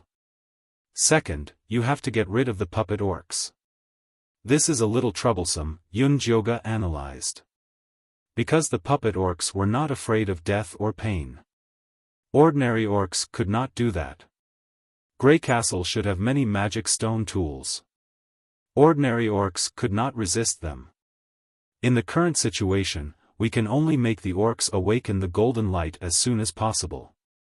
If we can awaken a golden light orc army, then attacking Grey Castle will not be a problem. Zi Shang thought for a while and said, so far, it seems that there are 3 ways to awaken the orcs. First, blood inheritance. Second, the death of a loved one. Third, life and death. We just have to simulate these 3 situations and throw the orcs in. Then, we can harvest a large number of golden light orcs. This is just a hypothesis. We can't test it before we are sure. Yunjioga glared at Zi Shang. This was the key to conquering the orc tribe. What if they were scared away? Then I hope you can test it as soon as possible. Time is limited. Cho Sun and Nangong, you will not sit still and wait for us to catch up. Zi Shang shrugged. Instead of boasting to me here, why don't you go and help Elder Bai and Meng? The more orcs you gather, the closer we will be to the golden light. Yunjioga said as he pushed Zi Shang out of the door to prevent him from causing trouble. After driving Zi Shang out, Yunjioga called Meng over. Miss Yun, what can I do for you? He looked at Yunjioga fervently. Elder Bai had been summoned many times, and even the rabbit tribe leader had come once. However, he had not been summoned even once. He was really worried that the Naga tribe had fallen out of favor. Meng, how many orcs are controlled by the demonic energy? Yunjioge asked. There are 10 now. 5 are Nagas, 3 are centaurs, and 2 are bulls. Meng's voice was heavy. It was all his fault for leading his people to seek refuge with the oracle. That was why his people were controlled. If they had not met Yunjioge, they would have ended up like the Knoll tribe. Bring them to the house at the back of the mountain. I will see if I can cure them. The area at the back of the mountain had been designated as a prison by Yin Shirley. Yunjioge planned to conduct his experiment on activating the orc's golden light there. I will bring them there now. Meng turned around and left. Just as Yunjioge was about to move the blood sample and the wooden frame to the back of the mountain, Meng came in and reported that the military advisor of the Eagle tribe was requesting an audience. Tell him to wait for me in the guest hall. Yunjioge put the blood sample and the wooden frame into his storage bag and walked out of the guest hall. Miss Yun. The military advisor quickly stood up when he saw Yunjioge. He placed his fist on his left chest and saluted. Chapter 524. Sit. How's your injury? Yunjioge saw that counselor looked fine. He should have recovered well. My injury is healed thanks to you. Agu has woken up too. He's with Gua in the city. Counselor sat down. Wait a moment. When Yunjioge heard this, he called Meng in and said, later, tell Chief Meng to remember all the pregnant beast men. Every morning, I will check on them in the house beside the plaza. Then, I will give each pregnant woman an extra portion of food. Yes, sir. Meng answered loudly and went out. Lady Yun, you only have Meng as your bodyguard. I'm afraid it won't be enough. Why don't I send Ah Ping and Ah Fei over? The military advisor asked carefully. No need. Zai is enough. Yunjioge shook his head. She could protect herself. She didn't need so many orcs as guards. Zai is your guard, but he lost control when he was on duty. He failed to live up to your trust. Counselor lowered his head in shame. If Zai wasn't still unconscious, he would have tied him up and dragged him over. They finally got a good position next to Lady Yun because of the human race, but it was ruined by Zai. Don't blame Zai. He'll still be my guard when he recovers, Yunjioge said. I'm afraid he won't have the face to see you. Counselor shook his head. Yunjioge thought about it and said, how about this? I'm going to set up a personal guard team. There will be 2 eagle people, snake people, rabbit people, centaur people and bull people. Zai will be the captain and Amon will be the vice captain. What do you think? If Zai is the captain, the whole team will fall apart. Counselor showed an exaggerated expression. Although he was grateful for Yunjioge's trust in the eagle people, Zai was really unreliable. Then let him be the vice captain. Yunjioge smiled and said, I recently discovered some clues that might be able to stimulate the golden light in an orc's body. Do you want to investigate it with me? The military advisor was quite smart, and it would be good to have him as an assistant. It's my honor. Counselor suppressed his excitement and bowed to Yunjioge. Then go to the back mountain and see if Meng brought the orcs there. Yunjioge said. Yes. After the military counselor left, Yunjioge called Amon in and asked him to inform the Beastman Patriarch to select his personal guards. I'll go now. Meng did not know that he was about to become the team leader. He was overjoyed when he heard that he could choose another rabbit man. Yunjioge left the meeting hall and went to the back of the mountain. There was a large wall at the back of the mountain, and inside it was a low gray prison cell. The prison had 2 floors, and there were more than 10 small cells on the ground. The dungeon was used to hold important people. Yunjioge pushed the door open and walked into the cell. He saw that Meng and the military advisor had already placed the out-of-control orc in a large cell. Among the Nagas were Aunt Gaga and 4 middle-aged female Nagas who used to plant the Gaga grass. The centaurs were 2 aunties, while the oxen were 2 youths. Both of their expressions were numb, their eyes lifeless. These people are controlled because they have been in contact with the magic stone for a long time. Meng briefly explained their situation. I got it. You can go back to your work. Yun Jioge waved his hand and left respectfully. Miss Yun, how do you plan to test their golden light? The military counselor asked excitedly. Based on my research, there are 3 ways for orcs to awaken their golden light. First, it's through blood inheritance. Second, it's the death of their loved ones. Third, it's a matter of life and death. I want to simulate this situation and see if I can awaken them. However, based on the information she had collected so far, those who could awaken their golden light were all young and strong men. It would be difficult for the old, weak, women and children. However, she could only try her best in this situation. Miss Yun, why don't you let me try? The military counselor did not believe that the old, weak, women and children could awaken their golden light. You? Yun Jioge looked at the military counselor. He was a good seedling. The Eagle Squad is willing to be your test subject. No matter what happens, we will not complain. The military counselor swore with a serious face. The fate of the gnolls had alerted all the orcs. Awakening the golden light was the only way out. He was willing to pay any price for it. All right, I agree to your request. However, let's use them for the test first. The gray gas in their brains is easier to observe. It won't be too late to use it on you after I find a suitable plan. Good steel should be used where it matured. She would use the military counselor as a test subject after the plan was mature. It would be best if she could succeed in one shot. Yes. The military counselor nodded. Then, he asked seriously, what do we do now? There are no rabbit men here, so we can't use the blood inheritance. Let's try the other 2 first.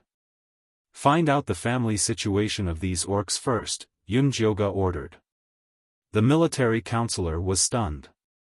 He asked nervously, are you going to kill their relatives? Do I look like such a cruel and stupid person? Yun Jioge was speechless. What did the military counselor think of her? No. The military counselor nodded honestly. He was also ashamed of his sudden idea. All right, do your investigation well. I'm going out for a while. Yun Jioge left the back of the mountain and prepared to look for Ian Shirley in the plantation. The plantation had expanded for a few more miles. The grey wall divided the vast and fertile land, which would be given to the orcs as their territory. Yun Jioge did not walk through the tunnel. Instead, she jumped onto the wall. She looked down from above and saw that the territory of the Naga tribe had already grown large yellow grass. The walls were covered in moss. The Naga tribe had built a row of wooden houses near the entrance. It was said that these houses were personally designed by Ian Shirley. The orcs lived on the upper floors, while the livestock were kept on the lower floors. Now, there were many elk, pheasants, goats, and other wild beasts. These wild beasts wanted to escape at first. Later, when they realized that they could eat and drink here and that it was safe, they succumbed one by one. The large grass and moss in the territory of the horse race and the ox race next door had also started to grow. They also lived in stilted houses. There were also wild beasts downstairs. They were prepared to exchange them with other races in the future. Moreover, because they were herbivores, these wild beasts were very tame.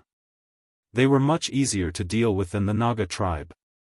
The territory chosen by the rabbit men was at the border of the other races' territories. Although they had only been here for 2 days, rows of stilted houses had already been built. They were really good at planting. The large grass and moss grew faster than the horse race and the ox race. On a sturdy stilted house, Guo said to a Gu, "If you live here with me, we can raise some wild beasts under the stilted house." "Alright, I'll listen to you." A Gu was a henpecked man. He would do whatever Guo said. "Then why are you still standing there? Go and catch them." Guo patted a Gu's wings reproachfully. "I'll go now." A Gu immediately flapped his wings and left. He turned into a small black dot in the sky. Chapter 525. Yunjioge was in an indescribably good mood as she looked at this lively scene. She didn't want to disturb the working orcs, so she covered herself with moon spirit silk and walked along the wall. When she passed by the rabbit people's territory, she saw the rabbit chief walking to her stilted house and seemed to be watering it. Yunjioge took a closer look and realized that the land was planted with carrots. After the black rain disaster, countless edible plants died, leaving only the strong wild grass. Now, only the rabbit people grew carrots in the entire Cloud City. She felt that it was necessary to study it. Yunjioge jumped off the wall and removed her disguise. She pretended to casually walk past the rabbit people's gate. "Miss Yun, why are you here? Come in and sit." Guo saw her and immediately came out excitedly. The rabbit chief, who had just finished watering, came out and invited Yunjioge to visit. The other busy rabbit people also hurried over and looked at her with respect and admiration. "How are you guys living here?" Yunjioge smiled and walked into the rabbit people's territory. "It's very good here. Thank you for giving us such a safe territory." The rabbit elder was happy from the bottom of her heart. After the black rain disaster, they hadn't felt safe and relaxed like this for a long time. "That's good. You guys go ahead. I'll just have a chat with the chief." Yunjioge waved her hand and let the rabbit people continue with their work. "Miss Yun, this way please." The rabbit chief thought that Yunjioge was looking for her, so she led her to her stilted house. The chief's stilted house was in the corner of the territory. Other than a bunch of dried green carrot leaves hanging at the door, it was no different from the other rabbit people's stilted houses. Yunjioge didn't go upstairs. She walked directly to the first floor. The rabbit chief hurriedly followed and smiled. "This place is dirty and broken. There's nothing to see here." "Really? I think it's good that you're planting carrots here," Yunjioge said with a smile. The rabbit chief was stunned. She smiled calmly. "I really can't hide anything from you. These carrots are planted for the cubs of the tribe to eat. However, they've just been planted. It'll take at least a month for them to grow. If they're successful, I'll send some over for you to try." "How did you plant them?" Yunjioge asked casually. "Just plant it casually. The land here is alive, so it should be able to succeed," the rabbit elder said. Yunjioge took a whiff and immediately frowned. "You used blood to plant carrots?" The rabbit tribe leader was stunned, unable to reply for a long time. "I noticed that the weeds in your territory are growing very well. Don't tell me you guys used your blood to grow them?" Yunjioge looked straight into the eyes of the rabbit tribe leader. "No." The rabbit chief laughed bitterly and said, "We're not blood rabbits. How can we treat our blood as rain and scatter it everywhere? I have no choice. Newborn babies can only eat this." "Have you always used blood to plant them?" Yunjioge asked. "No, it's because we couldn't grow carrots anymore after the black rain, so we used blood to grow them." The rabbit chief shook his head. "What about before the black rain disaster?" Yunjioge continued asking. "At that time, as long as we watered them on time, the carrots would grow. That was why the rabbit chief hated the black rain disaster. How about this, I'll give you a mission. Open up 2 more plots of land to plant carrots. One plot will be watered on time like before, and the other plot will be watered with your feces. Yunjoga wanted to do a test to see if there was any difference between the carrots grown on the 3 plots of land. Won't it be very dirty to use feces on the ground? The rabbit chief looked hesitant. She did not understand what Yunjoga meant. Animal feces are the best nutrients for the land. Yunjoga saw the rabbit chief's confused expression, so he told her the method of fermenting feces. Then he encouraged her. Try it. You'll discover a new world. Alright, I'll let my tribesmen try it later. The rabbit chief nodded seriously. She could sense that the method Yunjoga gave them was very important. As a reward, I'll give you these cabbage seeds. You can try planting them when you have the time. Yunjoga took out the most common cabbage seeds in the mortal realm from his storage bag. He had randomly collected them in Thunder Nation and placed them inside. These cabbages were easy to plant and had a high yield. Once they were planted, they would be good food. Thank you, Miss Yun. The rabbit chief took the seeds respectfully and immediately felt that she was valued. She became more friendly to brother Yunjoga. Don't let anyone know about the blood-bred carrots. Do you understand? Yunjoga warned sternly. If the carrots produced by the rabbit blood had any special effects, then these rabbits must be protected. Otherwise, it would be troublesome. Don't worry, Miss Yun. Only you know about this method. The rabbit chief was not a fool. This carrot field was a secret even in her tribe. No one knew about it except the elders. That's good. Take care of yourself. Your tribesmen still need you. Yunjoga looked at the knife marks hidden under the hide of the rabbit elder. He admired her selfless spirit. The rabbit chief smiled. She was very grateful for Yunjoga's concern. After Yunjoga left under the enthusiastic gaze of the rabbit people, he went to look for Een Shirley. Een Shirley was still building a wall with his wife and child. Fei Fei, who was beside him, was working hard to turn a dead land into a living land. Ever since Zishang took Fei Fei away on the day he built the city, this little black and white butterfly had been working diligently. It had already become a divine beast in the hearts of the orcs. They worshipped it as much as she did. Master, look at how much living land I've made. Fei Fei flapped her wings and flew over when she saw Yunjoga. She looked very proud.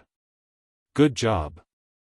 Yunjoga patted Fei Fei's head encouragingly and fed her a few cherry pills. Fei Fei swallowed the cherry pill and went back to work eagerly. She felt a sense of mission now. Opening up a living land meant more food. If she gave it to the orcs, she could save many lives. Miss Yun, why are you here? Een Shirley walked over after he finished the last brick. His wife and child continued working on the same spot. I want you to help me create an illusion, Yunjoga said straightforwardly. The amount of Yin Yang Qi I have is enough to build a wall. I'm afraid I can't create an illusion. Een Shirley frowned. He had been oppressed by Zishang for the past few days. He was about to puke from building a wall. I'll build a formation first. You just have to inject some Yin Yang Qi into it. It won't take much effort. Yunjoga couldn't bear to part with her divine power. She could only look for Een Shirley. All right. Een Shirley was just grumbling. He didn't forget that Fan Een had given him a mission. He had to listen to all of Yunjoga's orders. Chapter 526. Then let's go now. Where are they? Yunjoga looked at the two figures, one big and one small. Wait for me. Een Shirley walked over to Yunjoga after putting away his wife and child in the corpse refinement bag. Fei Fei, let's go. Yunjoga waved at Little Butterfly. I'm not going, I'm not done yet. Fei Fei focused on converting the death energy without looking at Yunjoga. No one is guarding you. You can't come out by yourself. Yunjoga personally grabbed its little wings and threatened it sternly, "Be careful not to be taken away," and turned into a fried butterfly. "I'm so cute. Who would want to fry me?" Fei Fei muttered, but it still landed on Yunjoga's shoulder obediently. "Your master is right. You're the most precious thing in the entire mystic realm. If Cho-san and the rest discover your existence, they'll definitely capture you at all costs." Ever since Yin Shirley found out that Fei Fei was the yin-yang reincarnation butterfly, he admired Yunjoga's boldness. He was actually willing to let such a precious thing work without fear of being robbed. "Master won't let me be captured," Fei Fei retorted indignantly. Then, it silently shrunk its body. "Don't scare it." Yunjoga stuffed another 2 cherry pills into Fei Fei's hands to prevent it from abandoning its task. The two returned to the prison at the back of the mountain. The military counselor had already gone to find Meng to understand the situation. The 10 dumbfounded beast men were still locked up in their cells. "You set up the illusion for them?" Yin Shirley raised his eyebrows. This was overkill. "Not for them, for the beast men." Yunjoga brought Yin Shirley down the stairs to the underground prison. The underground prison was dark and gloomy. There was no light at all. It emitted a damp, moldy, and cold aura. Yunjoga lit a torch and stuck it on the wall. Then, he took out a spirit stone and started setting up a formation. "You know the 9 hells transformation Yin illusion?" Yin Shirley widened his eyes in shock. This illusion had been circulating among the evil sects for a long time. Even he had not had the chance to see it. He did not expect it to appear on Yunjoga. "What's wrong with that? Do you think my title of goddess is fake?" Yunjoga dipped the cinnabar in and drew on the spirit stone. Runes with mysterious powers appeared on the spirit stone. She was too lazy to use her brain when Zishang was around, but that did not mean that she was brainless. After being a goddess for so many years, there was nothing in the world that she didn't understand. It was just that those memories had been sealed away by her and would only be rummaged through when needed. "Are you really a goddess?" Although Yin Shirley had already guessed Yunjoga's identity, he was still very surprised to hear her admit it. "Why? Didn't Fan Yin tell you about me?" Yunjoga chatted with Yin Shirley as he drew. "Master Fan Yin has never mentioned your identity.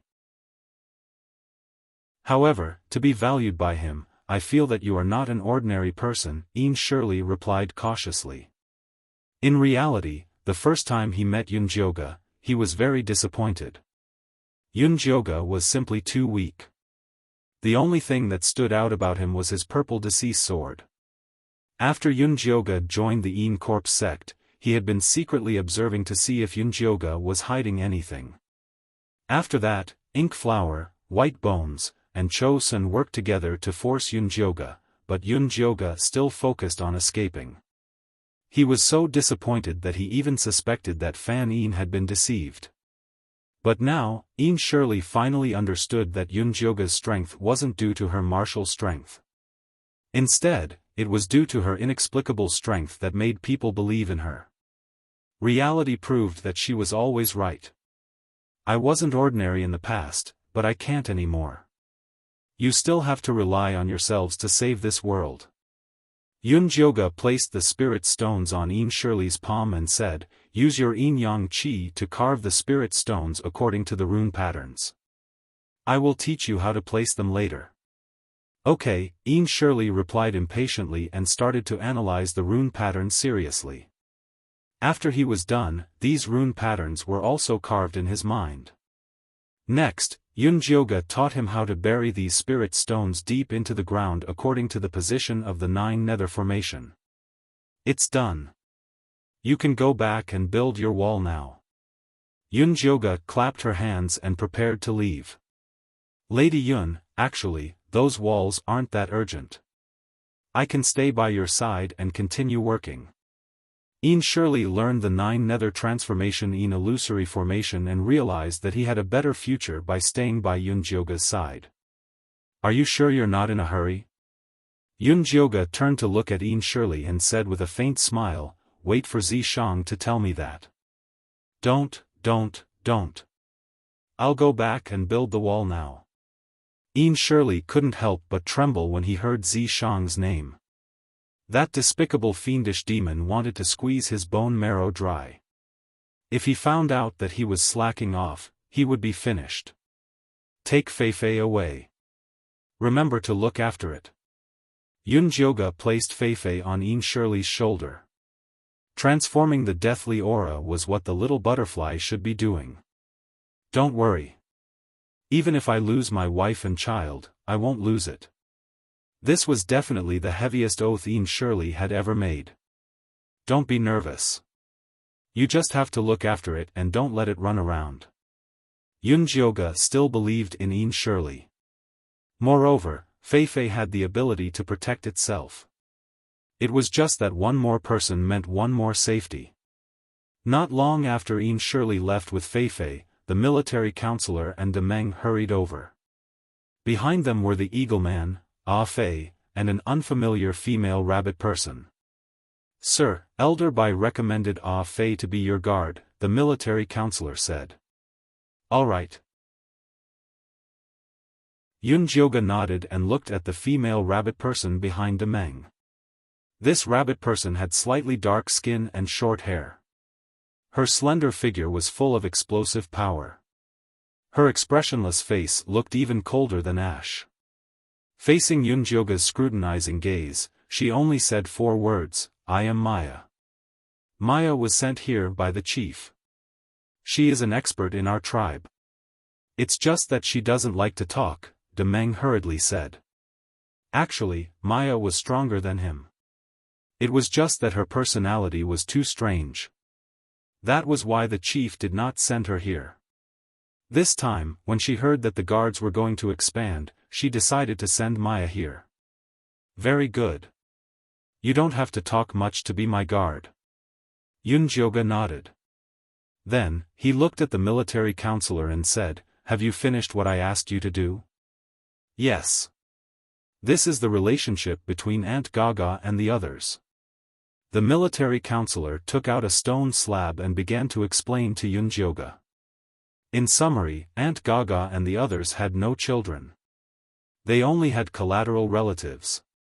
That was why they were sent to interact with the magical stones. Do you still want to try? The military counselor asked carefully. Of course. Why not? Bring them to the dungeon. The few of you guard outside. Yun Jioga turned and walked towards the dungeon. The military counselor brought Aunt Gaga and the others into the dungeon. According to Yun Jioga's instructions, they tied them up in a corner. Come here. Yun Jioga sat in a small room beside the dungeon and waved at the military counselor. What do we do next? The military counselor walked in and asked. Nothing. Just watch them. Yun Jioga threw a spirit stone into the dungeon.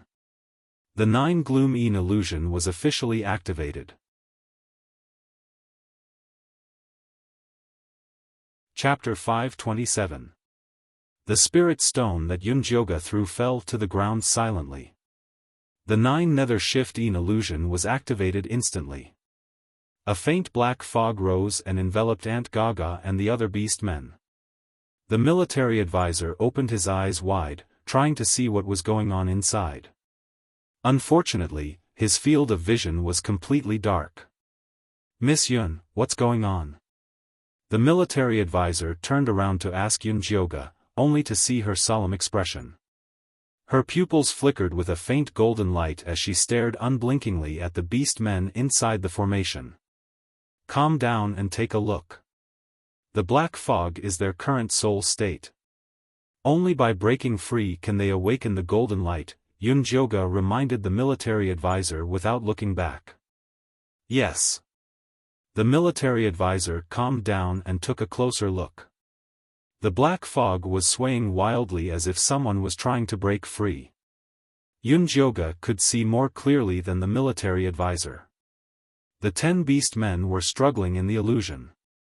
Unfortunately, the power of the illusion was too strong. Soon, 2 Naga females fainted due to physical exhaustion and were automatically ejected from the illusion. This was the protection mechanism that Yunjioge had set up to prevent them from being trapped inside. Gradually, more and more beast men were ejected from the illusion. Finally, only the 2 bull-headed youths and Aunt Gaga were left. It seems like physical strength and vitality are also important conditions for awakening, Yunjioge muttered to herself. Aunt Gaga was the strongest among the 10 beast men, while the bull-headed youths were the youngest. After the time it took for an incense stick to burn, the 2 bull-headed youths were also ejected. Only Aunt Gaga was left. It seemed like she was just stalling for time. Miss Yun, let me try. The military advisor felt that Yunjioge was wasting time. What could a group of old, weak, women and children achieve by experimenting? There's no rush. I still need to adjust the illusion a little more. Yunjioge calculated the time. The fastest to be ejected were the 4 middle-aged Naga females, followed by the centaur and bull-headed youths. Centaurs and bull-headed youths were famous for their strong endurance. If even they could not endure it, it meant that the illusion's physical requirements were too high. It seemed like she still had to find Ian Shirley to adjust the formation's physical requirements and increase the mental torture. Only then would it be easier to achieve results. At this moment, the military counselor suddenly said to Yunjioge, who was deep in thought, Miss Yun, look at Aunt Gaga. Something doesn't seem right. Yunjioge looked up and saw that all the black fog in the 9 Nether-Een reversal formation had gathered on Aunt Gaga. Aunt Gaga remained motionless, but she was not ejected from the illusion. It was really strange. Yunjioge thought for a moment, then sent out his divine sense into Aunt Gaga's illusion. Inside Aunt Gaga's divine sense, it was a barren wasteland. The river had dried up, the plants were all dead, and the corpses of the Naga tribe were everywhere. They were all skinny, and their faces were full of despair. It seemed like they had starved to death. The entire world was filled with sorrow and despair. It was so oppressive that it made it hard for people to breathe. Yunjioge looked around for Aunt Gaga and finally found her on the land where the Naga tribe planted Gaga grass. Her thin brown snake tail was coiled on the ground, her body was hunched, and her arms were folded, as if she was guarding something. Yunjioge floated over and saw that Aunt Gaga was guarding several white snake eggs in her arms, which were covered with a thin layer of dry fried Gaga grass. Black and white, strong colors clashed, but with an indescribable vitality. Aunt Gaga's old face was so thin that it was out of shape. Her eyes were deep and turbid, but they were looking at the snake eggs with determination, as if she firmly believed that these eggs would survive. Yunjioge fixed his eyes on the snake eggs and Gaga grass in Aunt Gaga's arms. Suddenly, an idea came to him, and he reached out his hand. The 9 Nether-Een reversal formation rotated, and the black fog turned into white fog. The white snake eggs in Aunt Gaga's arms shook, making a small sound of breaking. A little Naga the size of an index finger tried its best to come out of the shell. Its wet little head was covered with a white eggshell, and it looked at Aunt Gaga with its clear yellow eyes. Aunt Gaga's old face showed a kind smile, and her body turned into a golden light and fell to the ground. The grass and trees returned to spring, and the spring water gushed out, and vitality emerged. Yunjioge's divine sense returned, and he quickly stood up and rushed into the formation. Military counselor also rushed in, and asked Yunjioge nervously, what happened? Why did Aunt Gaga fall to the ground as soon as she released the golden light? Yunjioge did not have time to answer military counselor's question. He took out the thunderfire needle and quickly inserted it into Aunt Gaga's body, opening up all the golden light that had gathered at her tail. The golden light flowed like flowing water, and the grayness in Aunt Gaga's head was instantly dispelled, vanishing into thin air. Aunt Gaga succeeded, didn't she? Military counselor looked at Yunjioge with enthusiasm. If Aunt Gaga succeeded, then it would be even easier for him. I'm not sure yet. Take Aunt Gaga to the room above to rest, and we'll talk about it when she wakes up. Yunjioge had vaguely grasped the mystery of awakening the golden light, but there were still some things that he needed to verify. Miss Yun, let me try. I'll definitely succeed. Military counselor was burning with anxiety, and he could not wait to release the golden light immediately. I have my own plans for this. You just need to listen to my commands now. Yunjioge could understand military counselor's feelings, but he was impatient.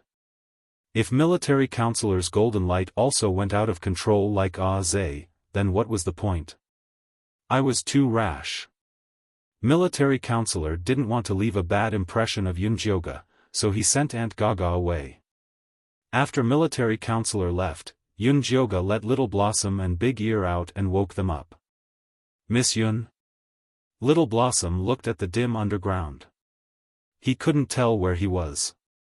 He shook his head and asked, "May I ask if my people have migrated over?" My people? Big Ear asked with a hoarse voice before opening his eyes. I've already sent the Eagle Men to receive them. They should arrive in 2 days. I let you guys out because I have something to ask you.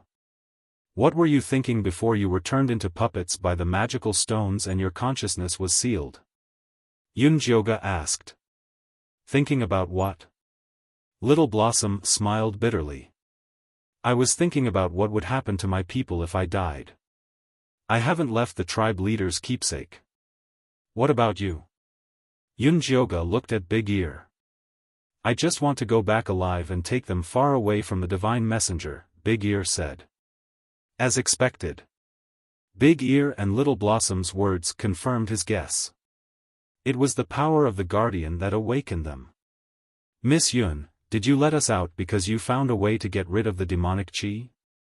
Little Blossom asked hopefully. Chapter 528. Not yet, the demonic energy in your bodies is too deep. It'll take a long time to get rid of it. Yunjioge felt that the most important thing now was to find a way to awaken the golden light for the beast men. It's okay, we can wait. Little Blossom was a little disappointed, but there was hope as long as they were alive. I can't let you out yet. I'll let you see your people when they come back. Just bear with it. Yunjioge extinguished the golden light on Little Blossom and Big Ear. He put them back into the spirit beast bag and left the dungeon. As soon as she reached the surface, she saw Zishang leaning against the door. He looked at her with a smirk. Didn't you say that you can't experiment until you're sure? Why are you messing around now? Who said I'm messing around? I have evidence. Zheng Lai, have you completed your mission? Yunjioge asked. Of course, all the tribes that the Eagle Men can find are migrating to Cloud City. Yin Shirley and Fei Fei have to hurry, or else there won't be enough people to live in. Zishang had used many methods to complete his mission quickly. Fortunately, it was very effective. How many tribes did you bring back? Yunjioge asked in shock. Not many, just 10 tribes. About 2,000 people. If he could use his demon power, he could have brought them over with one heaven and earth shift. They wouldn't have to go through so much trouble to migrate. Nangong Yu and Cho Sen aren't doing anything? Yunjioge found it strange. Those two weren't easy to deal with. They probably want to kill us all, so you have to hurry. The beast men must awaken as soon as possible. Otherwise, they'll be faced with a disaster. Zishang's expression turned serious. They didn't have much time left. Don't worry, I already know the real way to awaken the beast men. Yunjioge told him about Aunt Gaga. What gives them power isn't pain, but hope. Only beast men with a desire to protect can awaken. Then what are you waiting for? If the illusion isn't enough, I can help. Setting up a formation was a piece of cake for Zishang. No, I'm still waiting for a conclusion. Yunjioga shook his head. Awakening the golden light was no small matter. It couldn't be rushed. What conclusion are you waiting for? Zishang felt that Yunjioga was being too cautious. There were so many beast men, and being able to awaken 1 out of 100 was already a good deal. This conclusion is very important. I can't explain it to you. Come with me. Yunjioga pulled Zishang's hand and led him to the resting area next to the prison cell. Military counselor and Meng were standing in front of Aunt Gaga's bed. When they saw Yunjioga and Zishang coming in, they hurried over to welcome them. How is Aunt Gaga? Yunjioga asked. He hasn't woken up yet. The military counselor shook his head. Yunjioga opened his spirit eye and looked at Aunt Gaga's knowledge sea. He was surprised to find that her divine sense was calm, as if she had already fulfilled her wish and had nothing to worry about. This was the prelude to death. Meng, hurry up and bring those sick little Nagas over, Yunjioga hastily instructed. Yes. Meng quickly brought the little snake man over. After the death aura was removed, the little Naga recovered quite well. All of them were white and plump, and their tails were thick and strong. They were much taller than before, and when they saw Yunjioga, they bowed respectfully. I have a task for you. If anyone can wake Aunt Gaga up, I will reward them with a cherry candy. Yunjioga poured a cherry pill into his palm. The red pill emitted a sweet aroma, which was very tempting to these little whelps. How should we wake her? The little Naga with black and white tails asked bravely. Whatever method you use, Yunjioga said. Aunt Gaga's heart was protecting Hope, the children of the Naga tribe. Whether or not they could wake her up depended on these little whelps. 5 little Nagas immediately jumped onto Aunt Gaga's body and shouted. They pulled on her ears and scales, displaying the demeanor of naughty children. What the hell are you doing? Zishang frowned. He thought Yunjioga had something good, but it turned out to be an old Naga. Yunjioga saw the impatience in Zishang's eyes and knew that if he did not explain clearly, Zishang would explode. Come here. Yunjioga brought Zishang to a corner and said in a low voice, I want to know what's the difference between Aunt Gaga's golden light and other orcs. Isn't it fine as long as it's golden light? Zishang raised his eyebrows. Of course not. Have you forgotten Zhe and Dummy? Yunjioga glared at Zishang. Zhe awakened the golden light and became a lunatic, while Dummy became a fool. Dummy became a fool after traveling through space, Zishang corrected. He wasn't much better before he became a fool, Yunjioga said.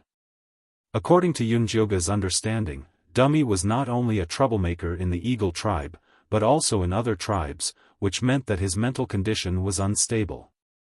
What about the Rabbit tribe? Zishang raised his eyebrows. Although the Rabbit tribe was a little neurotic, it was still normal. They are herbivores. Although they are mentally stable, their bodies are too weak. They can only use the golden light when they turn into rabbits. Their attack power is too low. Seeing Zishang's disapproving look, Yunjioga changed the topic. Are you willing to lead the Rabbit tribe to attack Grey Castle? No, I'm not. Zishang imagined himself leading a group of big white rabbits. He got goosebumps, but he didn't give up. Don't we still have Demeng and Maya? They're not bad. Demeng and Maya are strong, so they're mentally unstable. Demeng is too impulsive. He won't fight for no reason. Maya is too calm. It doesn't matter if she doesn't speak for 3 days. In Yunjioga's eyes, they were abnormal. As long as they can fight. What does it matter if they're normal or not? Zishang frowned. He had ways to teach them a lesson. It's fine if there's no other choice, but I already know how to make them awaken the golden light normally. Of course, I have to choose the right one, Yunjioga said grumpily. According to her observations and experiments, normal orcs were mentally unstable because the golden light was awakened in their brains. However, Little Flower, Big Ear, and Aunt Gaga were awakened in their hearts, ears, and tails. The only thing they had in common was that they were both corrupted by demonic aura. Therefore, Yunjioga wanted to wait for Aunt Gaga to wake up. She wanted to know if the golden light would be stronger and more stable after being corrupted by demonic aura. If that was true, then the orc's evolution direction would be clearer. Since you already have a way, do it quickly.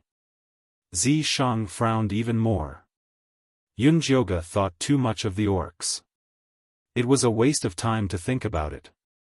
If it were him, he would do it as soon as he thought of a way. If he failed, he could just start all over again. Chapter 529. I really can't talk to you. Yunjioga raised her eyebrows angrily. Just as she was about to lose her temper, Meng walked out of the house with a joyful expression and said, "Miss Yun, Aunt Gaga is awake." Yunjioga glared at Zishang and followed Meng in. The 5 little Nagas had tears on their chubby faces and were sobbing. "Auntie, I thought you were dead." "Hey, good kids, don't cry." Aunt Gaga hugged the 5 little Nagas and coaxed them. "Aunt Gaga is going to plant Gaga grass for you now. I'll plant a lot of it so that you can eat as much as you want." "Aunt Gaga, we don't eat Gaga grass anymore. We eat grass rice and grass potatoes now." The little Naga wiped her tears and took out a round potato from the animal skin bag she carried on her back. She handed it to Aunt Gaga and said, "This is for you." "Me too, me too." The other little Nagas also offered their treasures. "Auntie is not hungry. Eat it yourselves." Aunt Gaga's eyes were kind. She had never laid a living egg in her life and treated the little ones in her tribe as her own. It was good enough that the children remembered her. How could they bear to eat their precious food?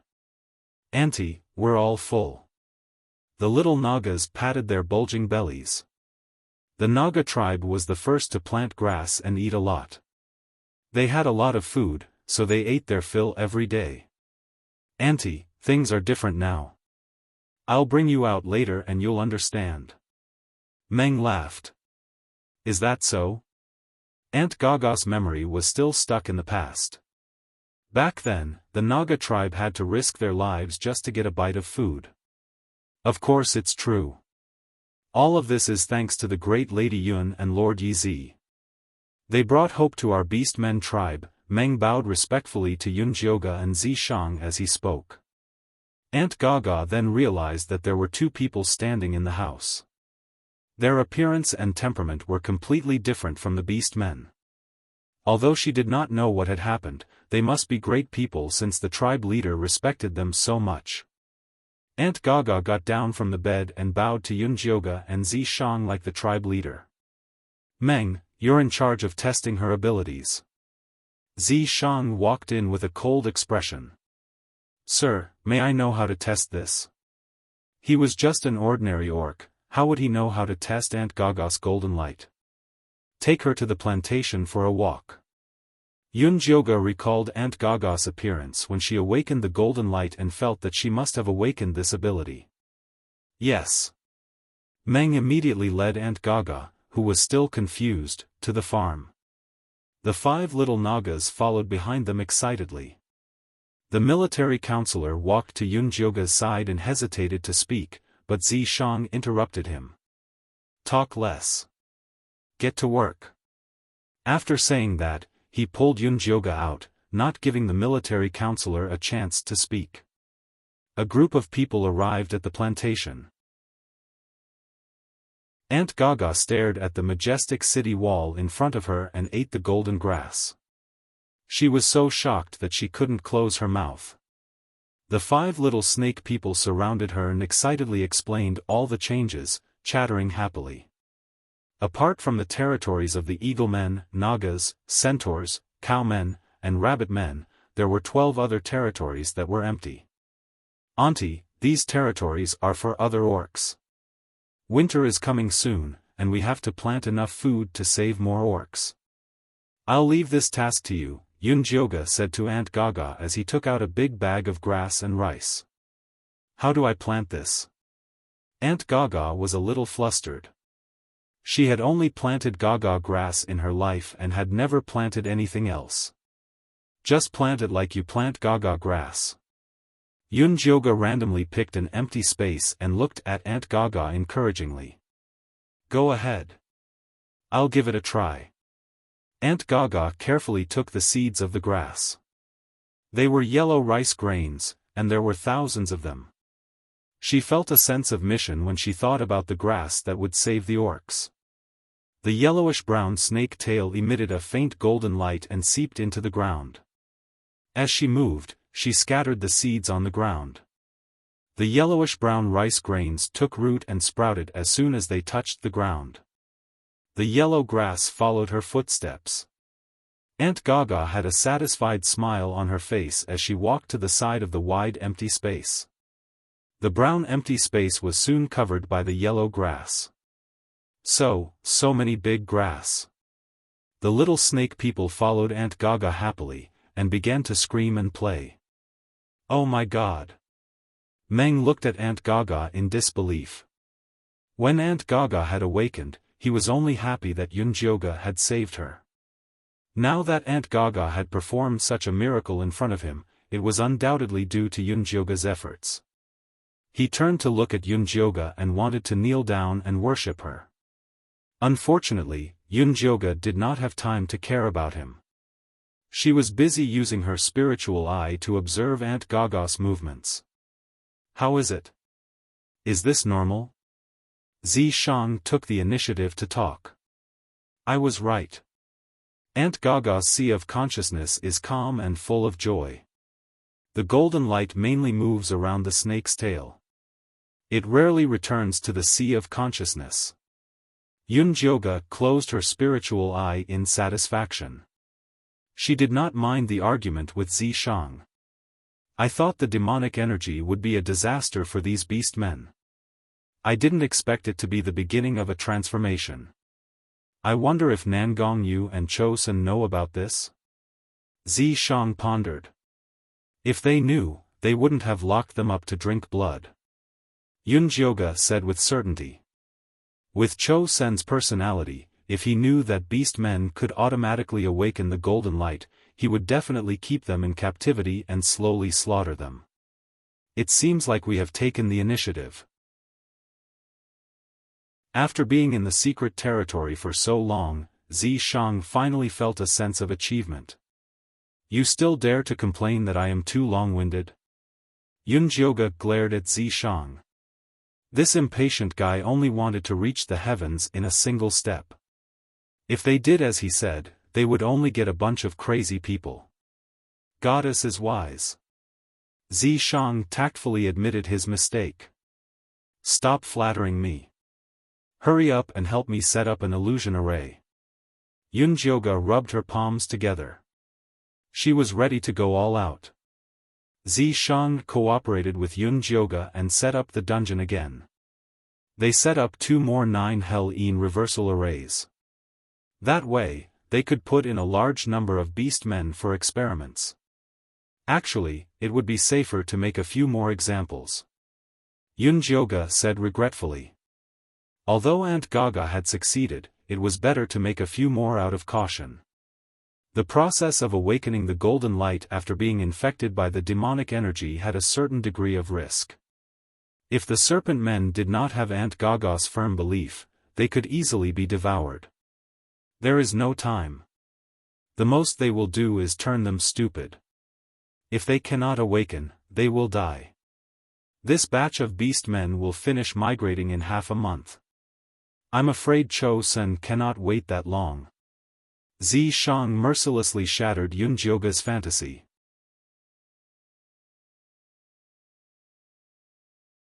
Chapter 530. You've done well. Let the orcs work hard for the rest. Zishang pulled Yunjioge into his arms and kissed her forehead gently. Okay. Yunjioga smelled the faint fragrance on Zishang's body. Her depressed mood was instantly lifted. She immediately returned to the treatment room and workroom that Ian Shirley had helped her build in the back mountain. He picked up his brush and quickly drew up a plan for the orc's awakening. Then, he called the military counselor over. "I thought you would awaken the guards first." The military counselor was surprised to see Yunjioga's awakening plan. After all, the guards were powerful warriors, so they had a higher chance of awakening. No, according to the experience of the rabbit tribe, as long as one of the golden orcs awakens, the others will awaken safely as long as they guide them properly. Therefore, Yunjioga's awakening plan was not based on the number of people, but the races. The first was the Naga. Aunt Gaga was a strong-willed guide. With her around, the Naga would definitely awaken smoothly. "Miss Yun, which race will the Naga join after the awakening?" the military counselor asked carefully. "The Eaglemen, of course." Yunjioga did not seem to notice the military counselor's thoughts. The Eaglemen and the Naga were the first tribes to rely on her. They often competed with each other. Yunjioga thought it was good since there was competition. "Thank you, Miss Yun. The Eaglemen won't let you down." The military counselor heaved a sigh of relief and prepared everything for Yunjioga. If the Naga could awaken successfully, the Eaglemen would learn from them. Yunjioga's plan was to let the Naga drink the water of magical stone first. After the demonic energy invaded them, they would enter the illusion under Aunt Gaga's guidance to defeat themselves. After learning about the plan, they were so excited that they could not sleep for a few days. They instructed the entire tribe to cherish this rare opportunity and strive to awaken and surpass the Eaglemen. Of course, this slogan was only used internally. They did not dare to leak it in front of the Eaglemen. On the day of the plan, all the Naga gathered at the back mountain and lined up, waiting for Aunt Gaga to distribute the water of magical stone. The 5 little Nagas also came to join in the fun. They followed Aunt Gaga and busied themselves around like little helpers. "Are these kids going to the dungeon with the adults?" The military counselor looked at the happy little Naga worriedly. Speaking of which, these little Nagas and their Eaglemen were the first to be infected by the demonic aura. Yunjioga shook his head. "We don't need them for now. We'll talk about it later." The little Eagle Man and the little Naga had only removed the death chi from their bodies. There was still some demonic chi left in their bodies. If they wanted to completely awaken, they could only rely on the golden light. But they were too young, so they might not be able to withstand the torment of the illusion. After drinking the demonic chi water, the Naga tribe entered the dungeon valiantly under Aunt Gaga's lead. The awakening experiment was undoubtedly a success. All the Nagas had awakened golden light, but the intensity of the light was different. The abilities they displayed were also different. Similar to Aunt Gaga, the female Nagas displayed the ability to plant plants. The male Naga, on the other hand, was just like Meng, displaying extremely powerful attacks. This was especially true for Meng, whose fangs and tail had awakened a golden light. His speed and strength had increased, and he could smash a boulder as tall as a small mountain with a swing of his tail. However, what surprised Yunjioga the most was that there were a few skinny female Naga beast men who had awakened special abilities. It was a very small green snake species. They were extremely fast after transforming into their original form, and their venom was very strong. They were experts at assassination. These awakened Nagas were taken away by Zishang. The females were taken to farm, while the males were sent to guard the small mountain in the city. Next, Yunjioga began the awakening of the Eaglemen. She released Ash, who had been kept away all this while. The demonic aura on Ah Hui was a bit heavy.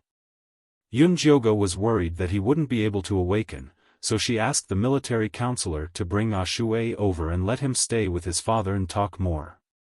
She hoped that the power of kinship could help him get through the secret realm. After making arrangements for Ah Hui, Yun Jioge called Aze to her newly built treatment room in the back mountain. Miss Yun. Aze lowered his head, not daring to look at Yun Jioge. I heard you've recovered a long time ago. Why didn't you come find me? Yun Jioge asked Aze while carving runes on spirit stones. I don't have the face to see you. Aze was afraid that he would be seen as a crazy bird if he walked out, so he had been hiding in his nest. It wasn't your fault for going crazy last time. I've already found a solution for you. Yun Jioge put down the spirit stones and looked at Aze. Do you trust me? Of course I trust you. Aze immediately looked up. He almost swore to the heavens. If you trust me, then lie on the stone bed over there. I'll extract the golden light from your brain later. The process is very simple, but you might lose a part of your memory. Only by removing the golden light from Aze's brain and making him awaken again would he not lose control and become crazy. I won't become an idiot, will I? Aze's face paled at the thought of the prince's stupidity. That won't happen. At most, you'll forget the past. Aze had always been brooding over his brother's death. What Yun Jioge needed to do was to remove this part of his memory. Okay, then do it. Aze immediately lay down on the stone bed. Relax and breathe. You'll be fine soon. Yun Jioge's voice was soft. While Aze was relaxing, she stabbed the lightning fire needle into his sleep acupuncture point. Aze's head tilted and he fell asleep. Yun Jioge used her divine power to ignite the golden light in his brain. Then, she carefully extracted it and put it into a bottle of spirit condensation. Why are you keeping his golden light? Zishang's voice suddenly sounded. Yun Jioge almost knocked the bottle over. Can't you knock when you come in? What if she made a sound when she extracted the golden light and Aze became an idiot? Who knew you were so cowardly? Zishang walked over to Yun Jioge and looked at the bottle in her hand. You haven't answered my question. I plan to put Aze's golden light into Little Blossom and Big Ear's bodies to see if it can save them, Yun Jioge said. It was like a blood transfusion. The golden light that Little Blossom and Big Ear awakened wasn't enough to expel the demonic qi, then, she would put in some golden light to see if it could strengthen them. Aren't you afraid they'll suck Aze's golden light and become crazy? Zishang raised his eyebrows. The golden light itself is good. It's just that Aze's brain can't control it. Plus, Little Blossom and Big Ear didn't awaken in the brain. They'll be fine. Yun Jioge lowered her head and engraved Aze's golden light on the bottle. You really know how to make trouble. Zishang shook his head. Those poisoned beast men were already abandoned in his heart. Only Yun Jioge would think of a way to save them.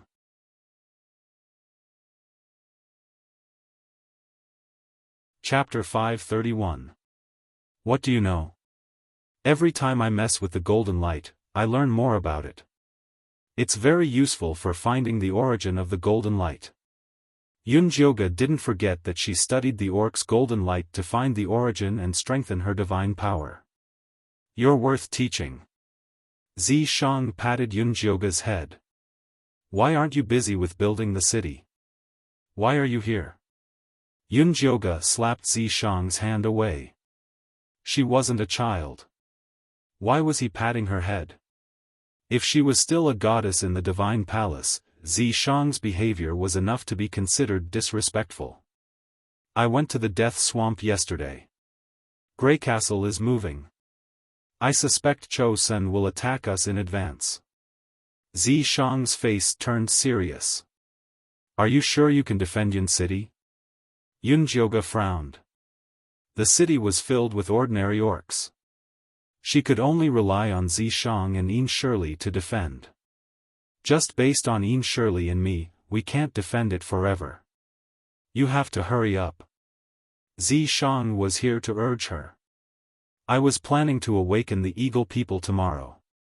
Now that you mention it, we have to start tonight. Yunjioga sighed. She didn't like the feeling of being rushed at all. Doing research required slow work in order to produce fine results. Okay, I'll inform the advisor now. Zishang kissed Yunjioga comfortingly. Go. Yunjioga waved Zishang away and woke Zhe up with a needle. Zhe got up in a daze and asked Yunjioga, Miss Yun, why am I lying here? How many is this? Yunjioga waved 3 fingers in front of Zhe. This is 3, Zhe answered honestly. Go find the advisor. He will tell you why you're here. Yunjioga's every cell was screaming for her to be busy. She really didn't have time to explain too much to Zhe. Oh.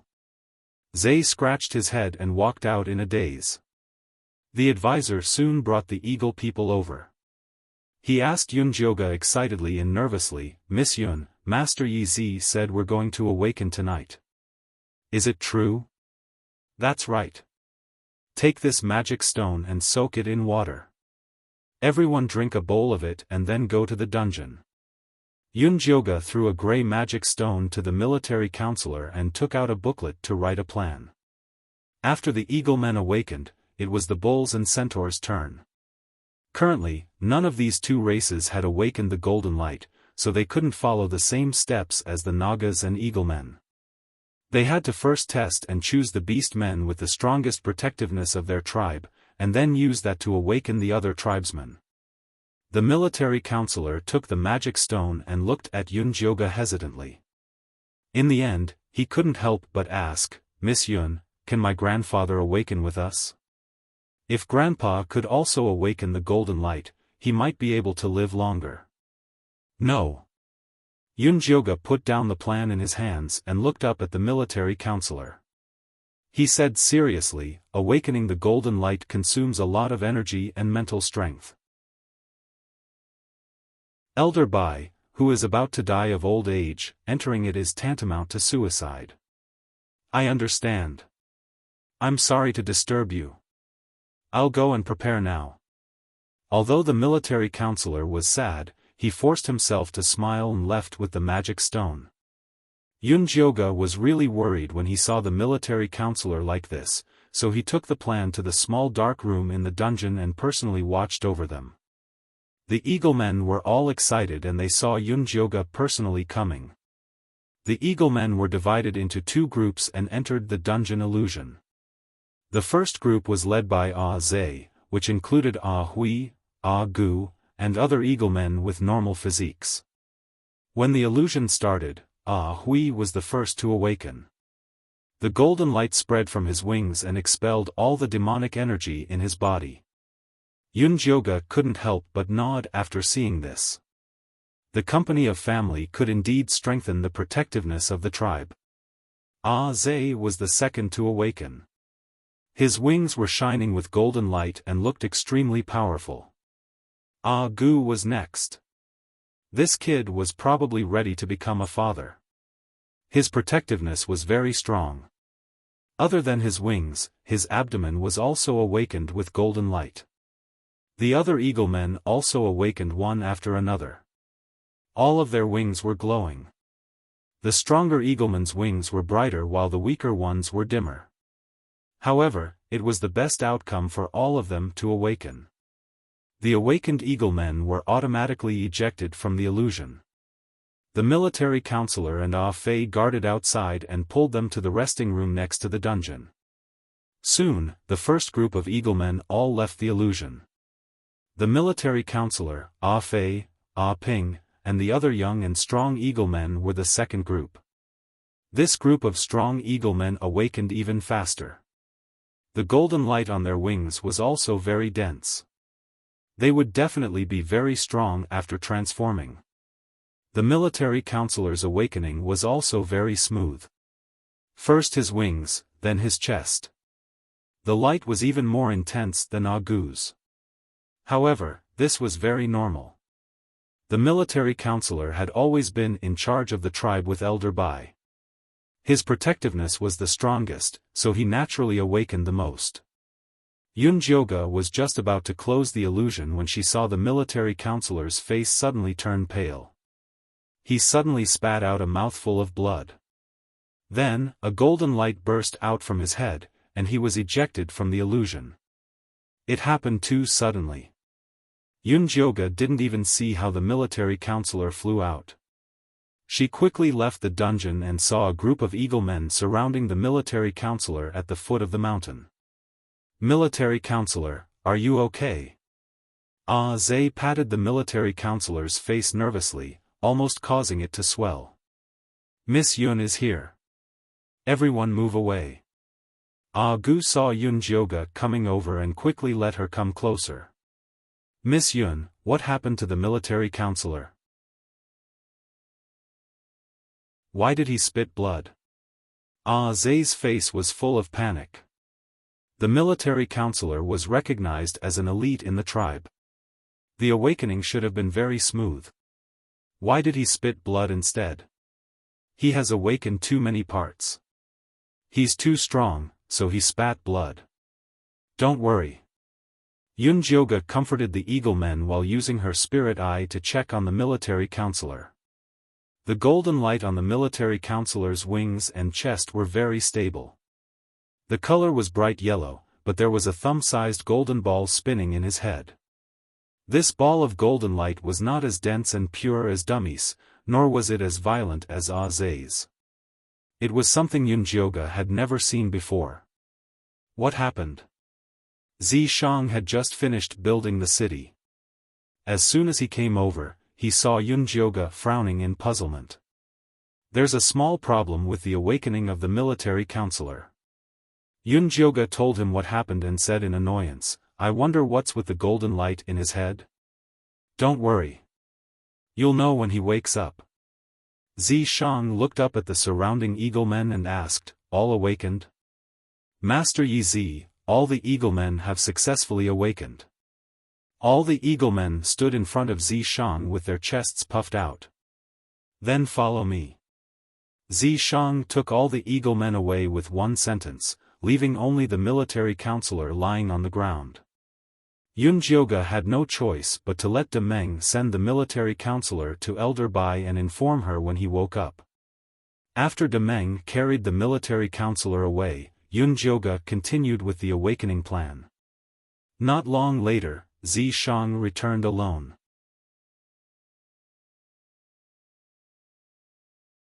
Chapter 532.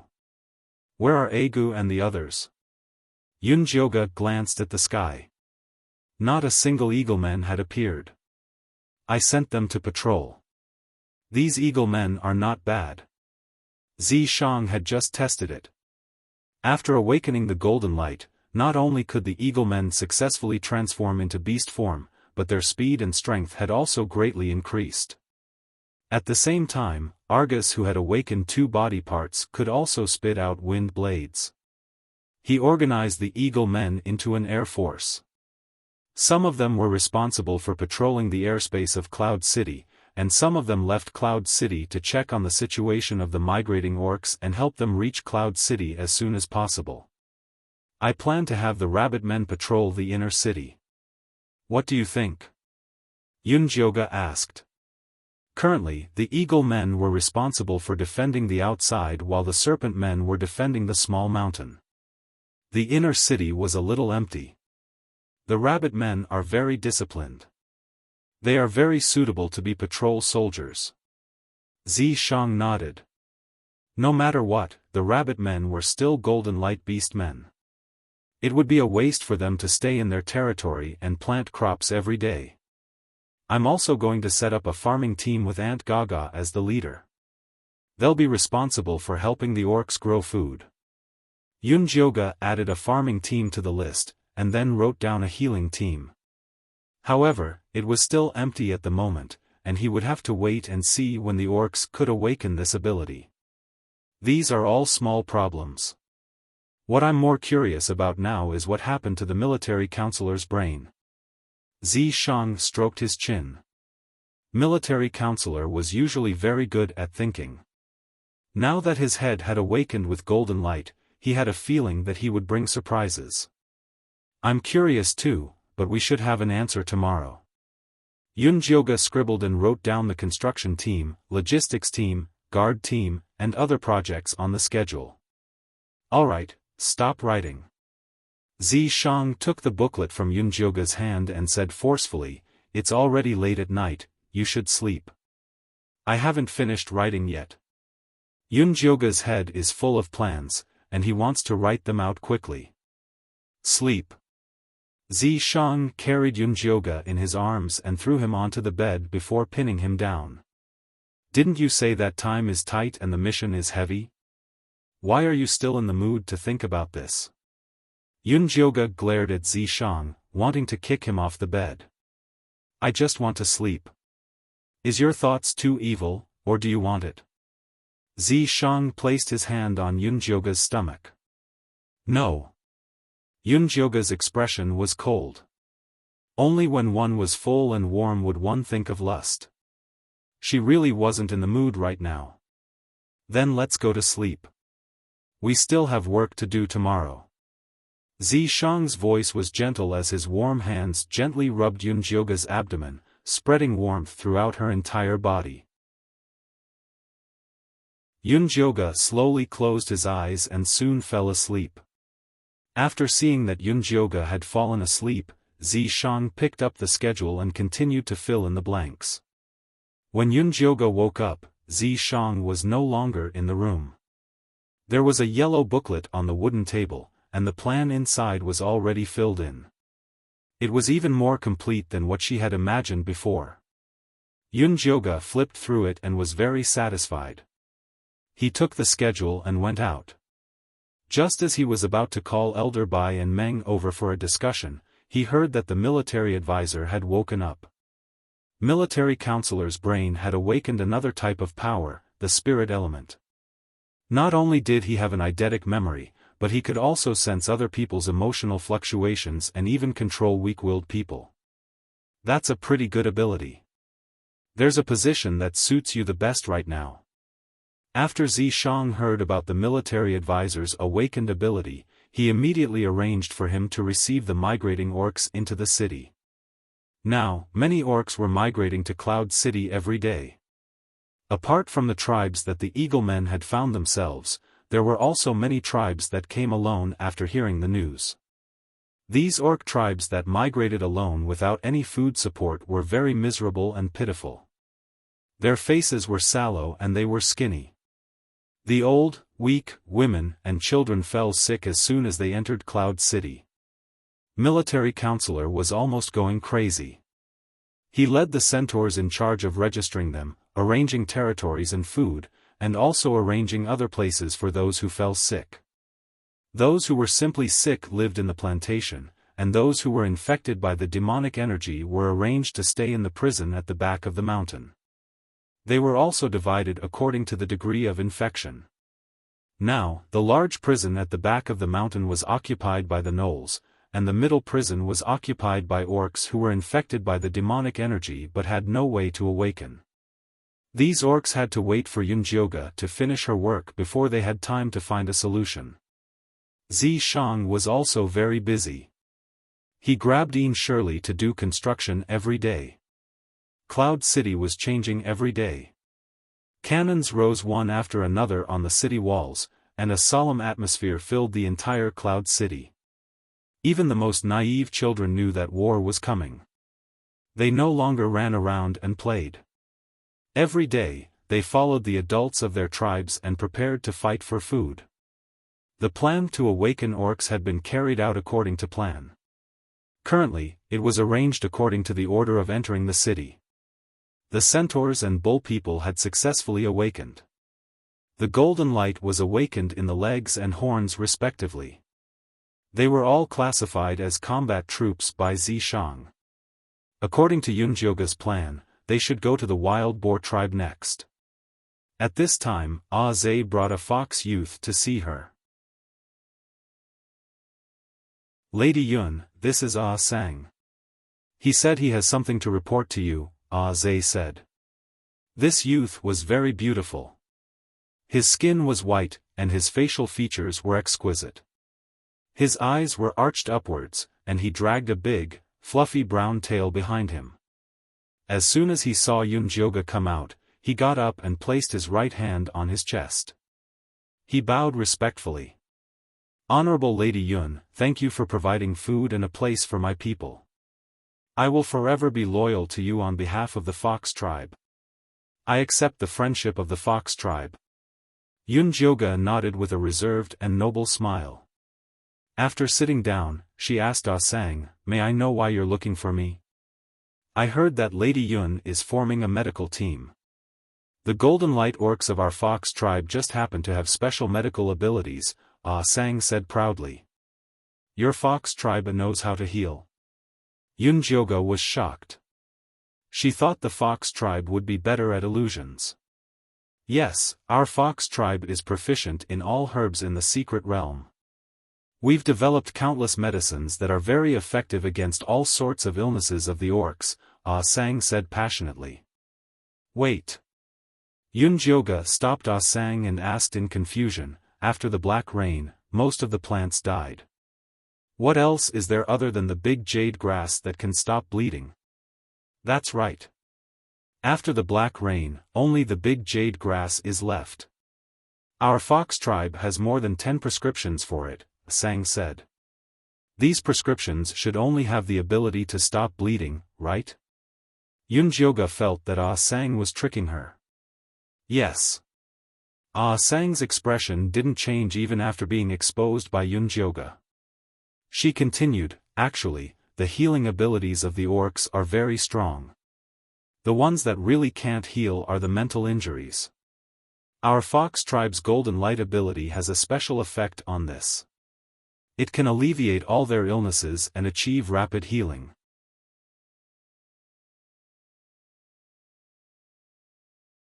Chapter 533.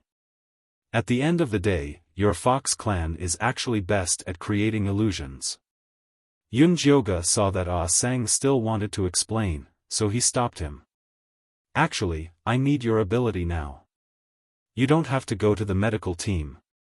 Tell me, how many Golden Beast men have awakened in your Fox clan?" "I'm the only one right now." Ah Sang finally looked a little nervous. During his time in Cloud City, he had already found out that this legendary Lady Yun had the ability to awaken the entire tribe with golden light. According to the order in which they entered the city, there were still a few tribes before the Fox clan. Seeing that the war was coming, he was afraid that his clansmen wouldn't be able to wait for the arrangements and would run over to recommend themselves. "Show me your ability," Yunjioge said casually. "Yes." Ah Sang stood up, his eyes flashing with determination. The tribe's development depended on this, so he couldn't make any mistakes. Ah Sang exhaled softly, then closed his eyes and waved his hands gently. Rays of golden light spread out, and the entire room rippled like water. Yunjioge blinked and found himself standing in the middle of a vast wilderness. Above him was the dark sky, and beneath his feet was the dry and cracked brown ground. The wind that blew against his face carried a bitter and fishy smell. It felt very real. Not far away, there was a skinny sika deer looking for food in the withered grass. When it noticed Yunjioge's gaze, it immediately fled in panic. However, it didn't run for long before it fell to the ground and died.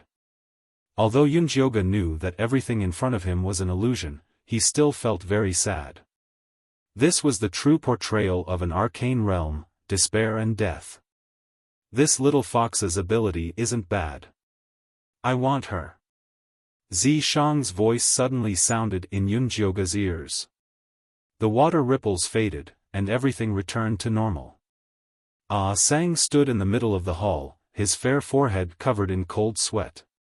He looked at Zishang, who had suddenly appeared, in awe and fear.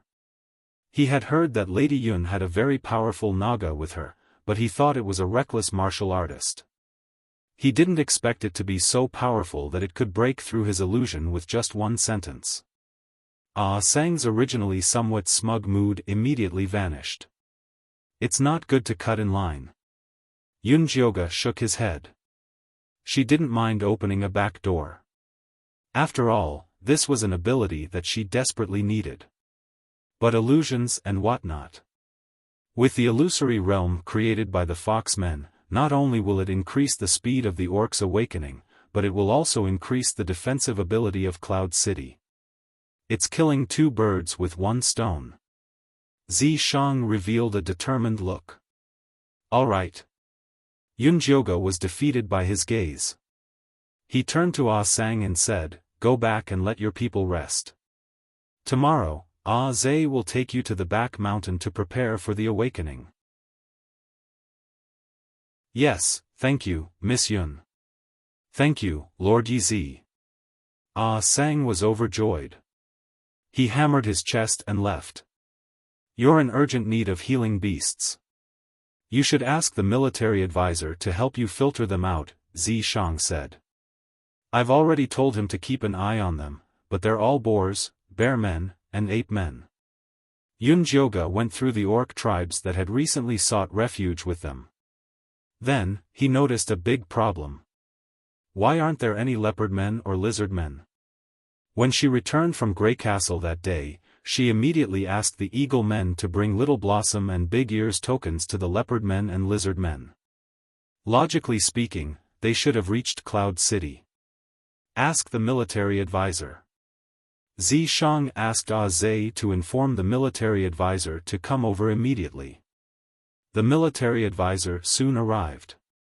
After hearing Yunjioge's question, he replied, "Ah Fei and Ah Ping left 5 days ago.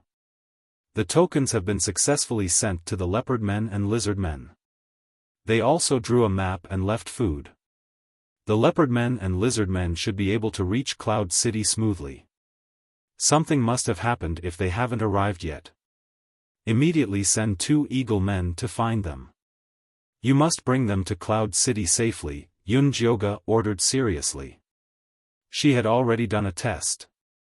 Little Blossom could indeed absorb Ah Zhe's golden light, but the amount was too little to dispel the demonic aura. She originally wanted to wait for the leopard men and lizard men to awaken their golden light so that they could donate it to save Little Blossom and Big Ear. "Yes, I will immediately send Ah Fei and Ah Ping to find them. I will give you an answer tonight." The military advisor immediately recorded everything on a small notebook that he carried with him. He had been so busy recently that even his eidetic memory could not cope with it. In the end, it was Yunjioge who gave him a pile of blank notebooks and told him to write everything down with a pen. Otherwise, it was very likely that he would collapse from overworking his brain. "Go. By the way, move the awakening of the boar people to tomorrow afternoon. I will first awaken the Foxmen tomorrow morning," Yunjioge ordered. The Foxmen's awakening should be ranked 15th. "What's so special about them that you can help them awaken in advance?" the military advisor asked while recording. Yizi said that the Foxman's ability to create illusions is very useful to him. It can also increase the speed at which the orcs awaken, so he gave them priority. Yunjioge explained briefly and continued, "Ask the Golden Light orcs that have recently joined Yun City what abilities they have. If they have healing abilities, they will be given priority." "I got it, but the Golden Light Beast men that joined recently are very well hidden. None of them are willing to expose their identities. They should change their minds after the Foxman tribe's matter spreads." The military advisor wrote at a rapid speed and added a few more details. Then spread the news about the Foxmen more. Yunjioge could actually understand why these Golden Light orcs hid their identity. They were afraid of being chosen as cannon fodder and even more afraid of being captured for research. Under such circumstances, Ah Sang was very bold and confident to take the initiative to promote himself. "I understand. I will immediately get Auntie Gaga to be in charge of spreading the news." After the military advisor finished writing, he asked, "Do you have any other orders?" "I don't. What about you?" Yunjioge looked at Zishang. "I will handle the leopard men and lizard men myself. Tell Ah Fei and Ah Ping to find me later," Zishang said. "You want to do it yourself?" Yunjioge was surprised. The construction of Cloud City was in a hurry. Shang did not even have enough time to sleep every day. How could he be in the mood to care about these things? I suspect that they have been kidnapped by Grey Castle. Shang did not care about the leopard men and lizard men. He only cared about the upcoming war. During this time, he asked Ash and 4 Eagle men to take turns to monitor Grey Castle. He did not know whether the Eagle men did not have good eyesight or Grey Castle was too well hidden. All the information he received was that Grey Castle was as quiet as a dead city. Ash even wanted to sneak in to observe, but he was chased by magic stone arrows as soon as he flew into Grey Castle's territory. He almost lost his life. Under such circumstances, the disappearance of the leopard men and lizard men was a rare clue.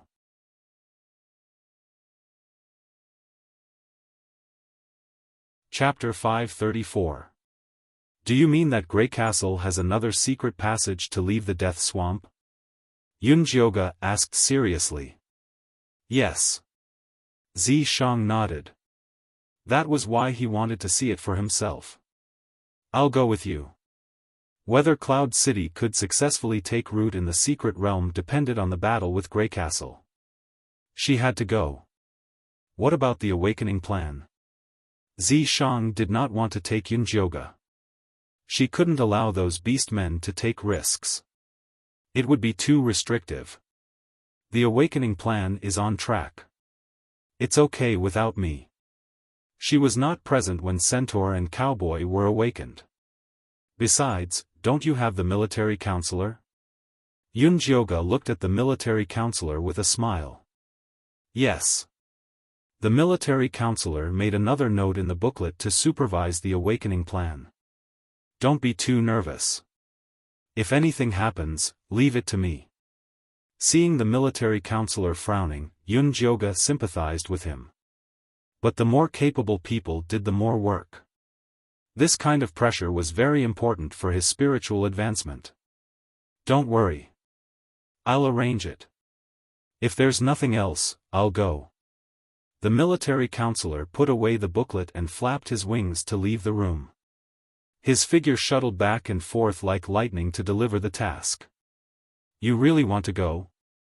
Shang did not give up and pulled Yunjioge. I'm enough. Isn't it better for you to stay here and guard Cloud City? Why are you so nervous? Yunjioge looked Shang up and down and asked suspiciously. Are you hiding something from me? What shameful things can I hide from you? Shang was speechless. He was going to investigate the situation in Grey Castle, not to have an affair. What was there to hide? Then why are you nervous? Yunjioge rolled her eyes at Shang and began to think about what to prepare. Shang sighed helplessly and said in a negotiating tone, well, you can come with me. But wait until the foxmen awaken tomorrow. Their ability will be very useful. The divine senses of those puppet orcs had been controlled by Cho Senator. The foxman's illusion could destroy this control. Okay. How about I awaken another gnoll? Yunjioge thought that jackals had a keen sense of smell and were best at tracking and investigating. With them around, it would be easier for them to find clues about Grey Castle. The gnolls' heads and necks are blocked. It's too difficult to expel the demonic chi. Shang frowned. He didn't have much time to wait. I only need to awaken one to lead the way. Yunjioge had gained a lot from his research on the golden light. His biggest success was extracting the golden light from the blood samples of the orcs. As long as he buried it in the body of an ordinary orc, it would be safe for them to awaken. Give it a try then. Shang knew that Yunjioge loved to do research. As long as it did not affect the construction of Yuncheng, he would not stop it. Help me pick one. Yunjioge brought Shang to the dungeon where the gnolls were imprisoned. This place was guarded by the oxmen. Although the gnolls had been controlled by the demonic chi, their bodies still had the instinct to eat. As long as the oxmen fed them on time and cleaned the cells regularly, they would be fine. This one. Zishang had his eyes on the knoll leader. You really know how to stir up trouble for me. Yunjioge sighed. The knoll leader was the most demonic and the most difficult to expel. You were the one who asked me to pick one. Zishang shrugged. Rather than wasting time on a piece of trash, why don't we use a little more effort to awaken a capable one? Then I'll pick him. Yunjioge felt that Zishang's words made sense. He carried the knoll leader out of the dungeon. Immediately, a strange smell wafted out. The oxman only cleaned the dungeon, not the knoll leader. After vomiting for so many days, it was only natural that he would stink. Clean him up and bring him to the infirmary, Zishang ordered the oxman in charge of the dungeon. Yes. The tall and strong oxman nodded solemnly.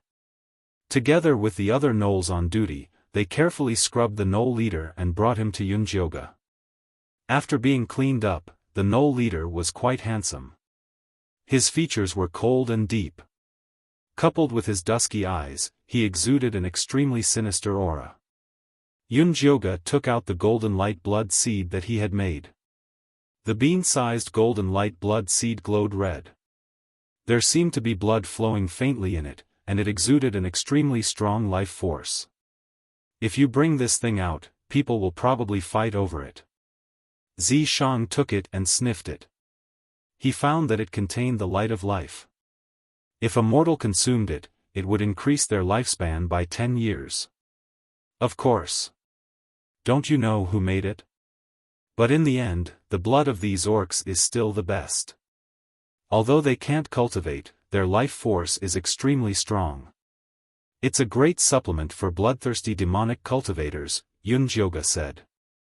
These beastmen should be thankful that the one they encountered is you. If it were any other cultivator, they would have been concocted into blood pills long ago. Truth be told, even Zishang felt tempted by the thick and pure scent of blood. Other cultivators can't use their spiritual power here. They will only be torn to pieces by the orcs. If it weren't for the fact that she could use her divine power, she would have ended up in a miserable state. Nangongyu isn't torn to pieces. Also, I don't know what's going on with the Golden Core cultivators who came in through other means, Zishang said while squinting. Maybe they went to a different arcane realm than us, or maybe they're secretly plotting something. Yunjioge often thought about this question, but he could not think of a reason no matter how hard he thought about it. That's why we have to become stronger before they start their plot, Zishang said. Why do I feel like we're in danger every time you analyze the current situation? Why do I feel like time is tight? Yunjioge looked suspicious. Zishang must be doing this on purpose. You're right. Hurry up and wake this gnoll up. We'll leave as soon as possible. Zishang patted Yunjioge's shoulder to show his encouragement. If it weren't for you, I would have called it a long time ago. Yunjioge grabbed the golden light blood seed and hit the gnoll's left arm. The gnoll looked like he was in pain.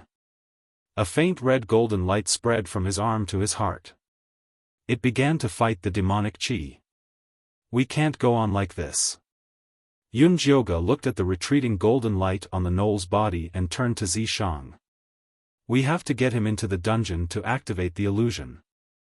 It's too much to activate the Jiu Yuan illusion for him alone. Get Zhe to get that foxman called Sang to try. Zishang shook his head. They had brought limited spirit stones. They had to use them when it mattered. Okay, let him try. Yunjioge called Zhe in and asked him to get Sang as soon as possible.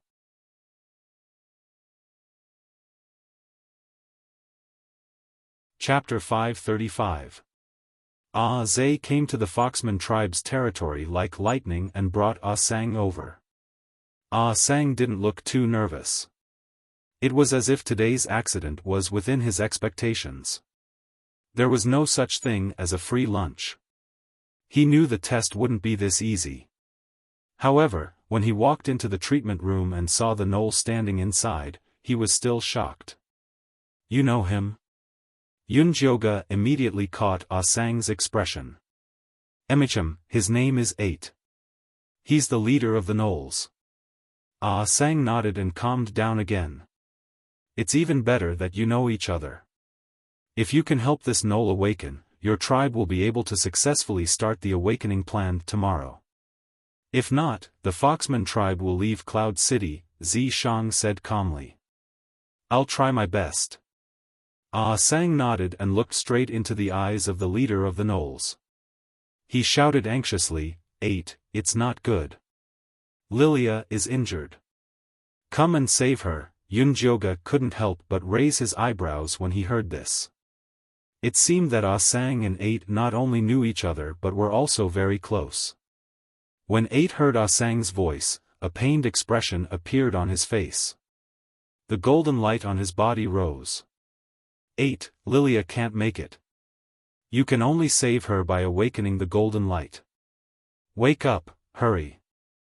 Ah Sang's voice was getting more and more urgent. The golden light on his fingers moved slightly, and an illusion immediately enveloped 8's body. Lily Lily. 8 squeezed out these 3 words. The golden light on his body exploded, and his arm turned into a huge claw that grabbed at Ah Sang. Yunjioga reacted quickly and immediately pulled Ah Sang to the side. 8's hand landed on the ground and smashed a big hole. He turned around and wanted to attack Yunjioga, but he was hit in the chest by Zishang. He spat out a mouthful of thick gray blood. Thank you, Miss Yun. Ah Sang looked at 8 on the ground and let out a long sigh. Are you very close to him? Yunjioga asked. Emicham, our tribes are very close. When we were young, 8 often took us to play together. Ah Sang nodded. There was a trace of nostalgia on his charming face. Who is this Lilia you mentioned? Yunjioga asked again. 8's little sister and my fiancée. Ah Sang's expression was gloomy. Where is she now? Yunjioga did not expect Ah Sang to have such a relationship with the gnolls. I don't know. Ah Sang looked confused and said, a year ago, the black rain came again, and the gnoll tribe was flooded in the lowlands. After the entire tribe migrated, no one knew where they went. I've been asking around for their whereabouts, but I couldn't find them. Not long ago, I heard that the Lupus people had been corrupted by demonic energy and turned into puppets. Miss Yun, since you are willing to help 8 awaken, please save the Lupus people. Ah Sang pleaded.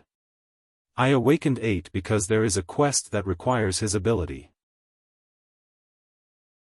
The gnolls did many bad things when they were controlled by the demonic energy. If he wants to save his people, he must first atone for his sins. He only needed one gnoll to search for clues about Grey Castle, so Yunjioga did not want to waste time awakening other gnolls. 8 is a very responsible and good clan leader.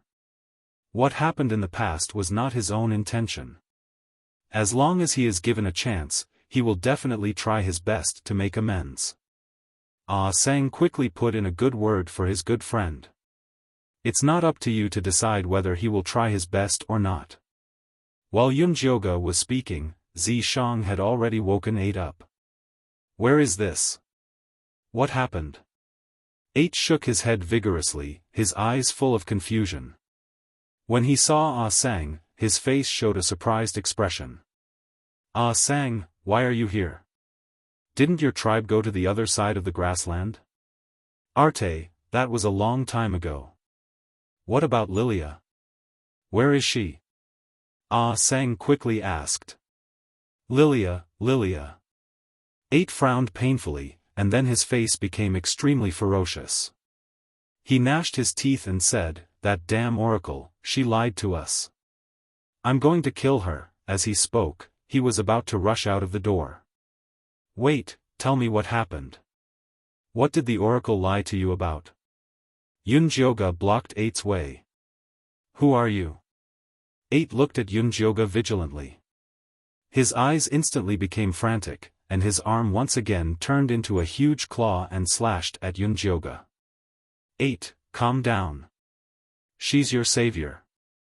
Ah Sang hurriedly rushed over and hugged 8's arm. No, she must have been sent by the oracle. None of these humans from the outside are good people. They destroyed our home. I'm going to kill her. 8 roared. Ah Sang, talk to him first. Come and find me when you've figured it out, Yunjioga said coldly. She looked like she had a lot of things to do and was not interested in watching an orc go crazy. Yes, don't worry, Miss Yun. I'll definitely talk to him. Ah Sang pulled 8 with all her might, and even wrapped her tail tightly around him. Yunjioga coldly left the treatment room with Zishang. As soon as the door closed, she immediately leaned against the wall to eavesdrop on what was going on inside. Zishang was speechless. He wanted to say something, but Yunjioga stopped him with a look. He could only sit by the side and eavesdrop with her. In the treatment room, Ah Sang's clear voice rang out.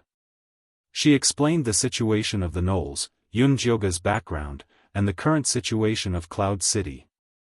Are you sure she's really here to help us? 8's voice also gradually calmed down. I'm not sure, but without her, we would have starved to death. No matter what she wants to do with us, as long as our people can survive, we can only do as she says. Ah Sang's voice was full of helplessness. The situation in the arcane realm was already extremely bad. They had no other choice. You're right. As long as my people can survive, I'm willing to do anything. 8 clenched his arms tightly. He could feel a surge of power in his body. Not only did it help him escape from his previous muddle-headed state, but it also made him stronger. Based on this alone, this Miss Yun was much better than the oracle who only talked and did not do anything. 8. What happened to the Knolls after the Black Rain? What's the matter with the oracle? Ah Sang asked. The oracle is a big liar. 8 clenched his teeth and told the whole story. The Black Rain came too suddenly. After their tribe was submerged, they could only move higher up. Lilia was seriously injured while protecting a playful cub of her tribe during the migration. The aura of death spread throughout her body, and she was on the verge of death. Just then, their tribe met a woman and 3 men who came from the outside world. The woman called herself the Oracle, and said that she had a way to cure Lilia's injuries caused by the Black Rain.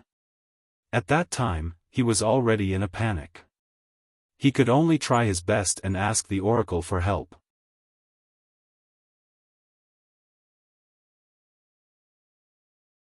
Chapter 536. Then was Lilia saved? Ah Sang asked nervously. She was saved.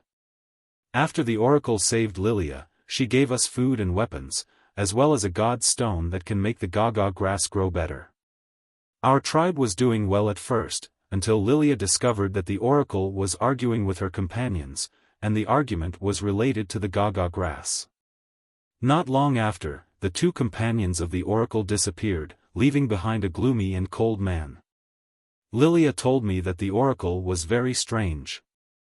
She told us to give up on growing the gaga grass and plan our escape route. Not long after, she disappeared as well. I brought my tribesmen to capture the oracle, but my head suddenly exploded. Since then, I've been searching for iron mines and rabbit men. When I woke up, I was here. 8 held his head in pain and said, "It's all my fault. I was too careless to trust those outsiders. Not all outsiders are evil. Miss Yun is a rare good person. I believe that as long as we follow her, we will be able to find Lilia one day." Ah Sang patted 8's shoulder calmly. Hearing this, Yunjioga whispered to Zishang, "This foxman is not bad. He's very clear-headed. He's all right." Zishang did not comment. "Oh right," 8 said that the oracle was arguing with his companions. Could it be Nangong Li and Bailey Moyun? Yunjioga turned and looked at Zishang with bright eyes. She knew that Nangong Li and Bailey Moyun were not in cahoots with Nangong Yu. "Let's call 8 out and ask him." Zishang had enough of eavesdropping. He opened the door and called 8 and Sang out. Miss Yun, I apologize for my rudeness earlier. 8 bowed deeply to Yunjioga. I forgive your rudeness. Yunjioga nodded reservedly, then asked, You said that you saw the oracle and his companions. What did they look like? 1 woman and 3 men. They were all very good-looking. 8 racked his brains but could not think of any adjectives other than good-looking. Don't say any more. Just let them see. Close your eyes and try your best to imagine what they look like. Sang patted 8's shoulder. 8 obediently closed his eyes. However, he frowned deeply, looking like he had suffered a great deal of hatred. Sang placed her hand on his forehead. The golden light flickered and turned into a light screen. Inside the light screen was a woman and 3 men. The woman was dressed in a sky-blue magical robe. Her skin was fair, and her features were picturesque. Her chin was exquisite and small, and her nose was straight and delicate. The corners of her rosy lips were slightly curled up, as if she was smiling. Just looking at her would make one feel happy. It was Nangong Yu. Standing beside her were Nangong Li, Bailey Moyun, and an enlarged version of Cho Sr. It really is them. Although Yunjioga had been guessing, now that he saw the image, he had proof. Memory reading, that's a pretty good ability, Yunjioga praised. Thanks for the compliment. Sang smiled shyly. At first, he didn't want to reveal this ability, but for Lilia and 8, he had to be more useful. Can you read the content of the argument between the oracle and his companion? Yunjioga asked again. Let me try. Sang's fingers moved slightly, and the image on the light screen immediately changed. A petite, fair-skinned jackal girl appeared on the light screen.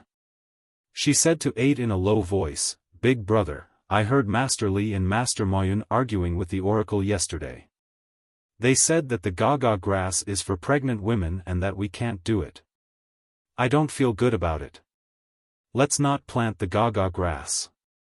Let's go find Sang, that's all 8's memory of the argument. Sang's voice was tired. The golden light on his hand gradually dimmed. The memory reading ability consumed a lot of energy, and he had reached his limit. Enough. Yunjioga nodded and said to Sang, You've passed the test. Tomorrow, bring your clansmen to awaken on time, and then go on a mission with us. The military counselor will tell you the details of the mission. As for 8. Yunjioga's gaze fell on the extremely nervous 8. He said coldly, If he can complete the mission, I'll consider helping him awaken another clansman. Yes, thank you, Miss Yun. Sang quickly nodded. He was very clear about the current situation of the jackal people. It took more effort to awaken one than to awaken a clan. This reward was very extravagant. Let's go find the military counselor. Yunjioga waved his hand and let Sang and 8 leave. The foxmen are very useful. Am I right? Zishang raised his eyebrows. Yunjioga had doubted him before. Yes, your decision is always right. Yunjioga almost gave Zishang a thumbs up to show his admiration. Rest early. We'll set off immediately after the awakening of the foxmen. Zishang rubbed Yunjioga's hair and took her to rest. The next morning, Yunjioga personally presided over the awakening of the foxmen. The awakening process was very smooth. Unfortunately, except for Sang, the other foxmen only awakened ordinary illusion abilities.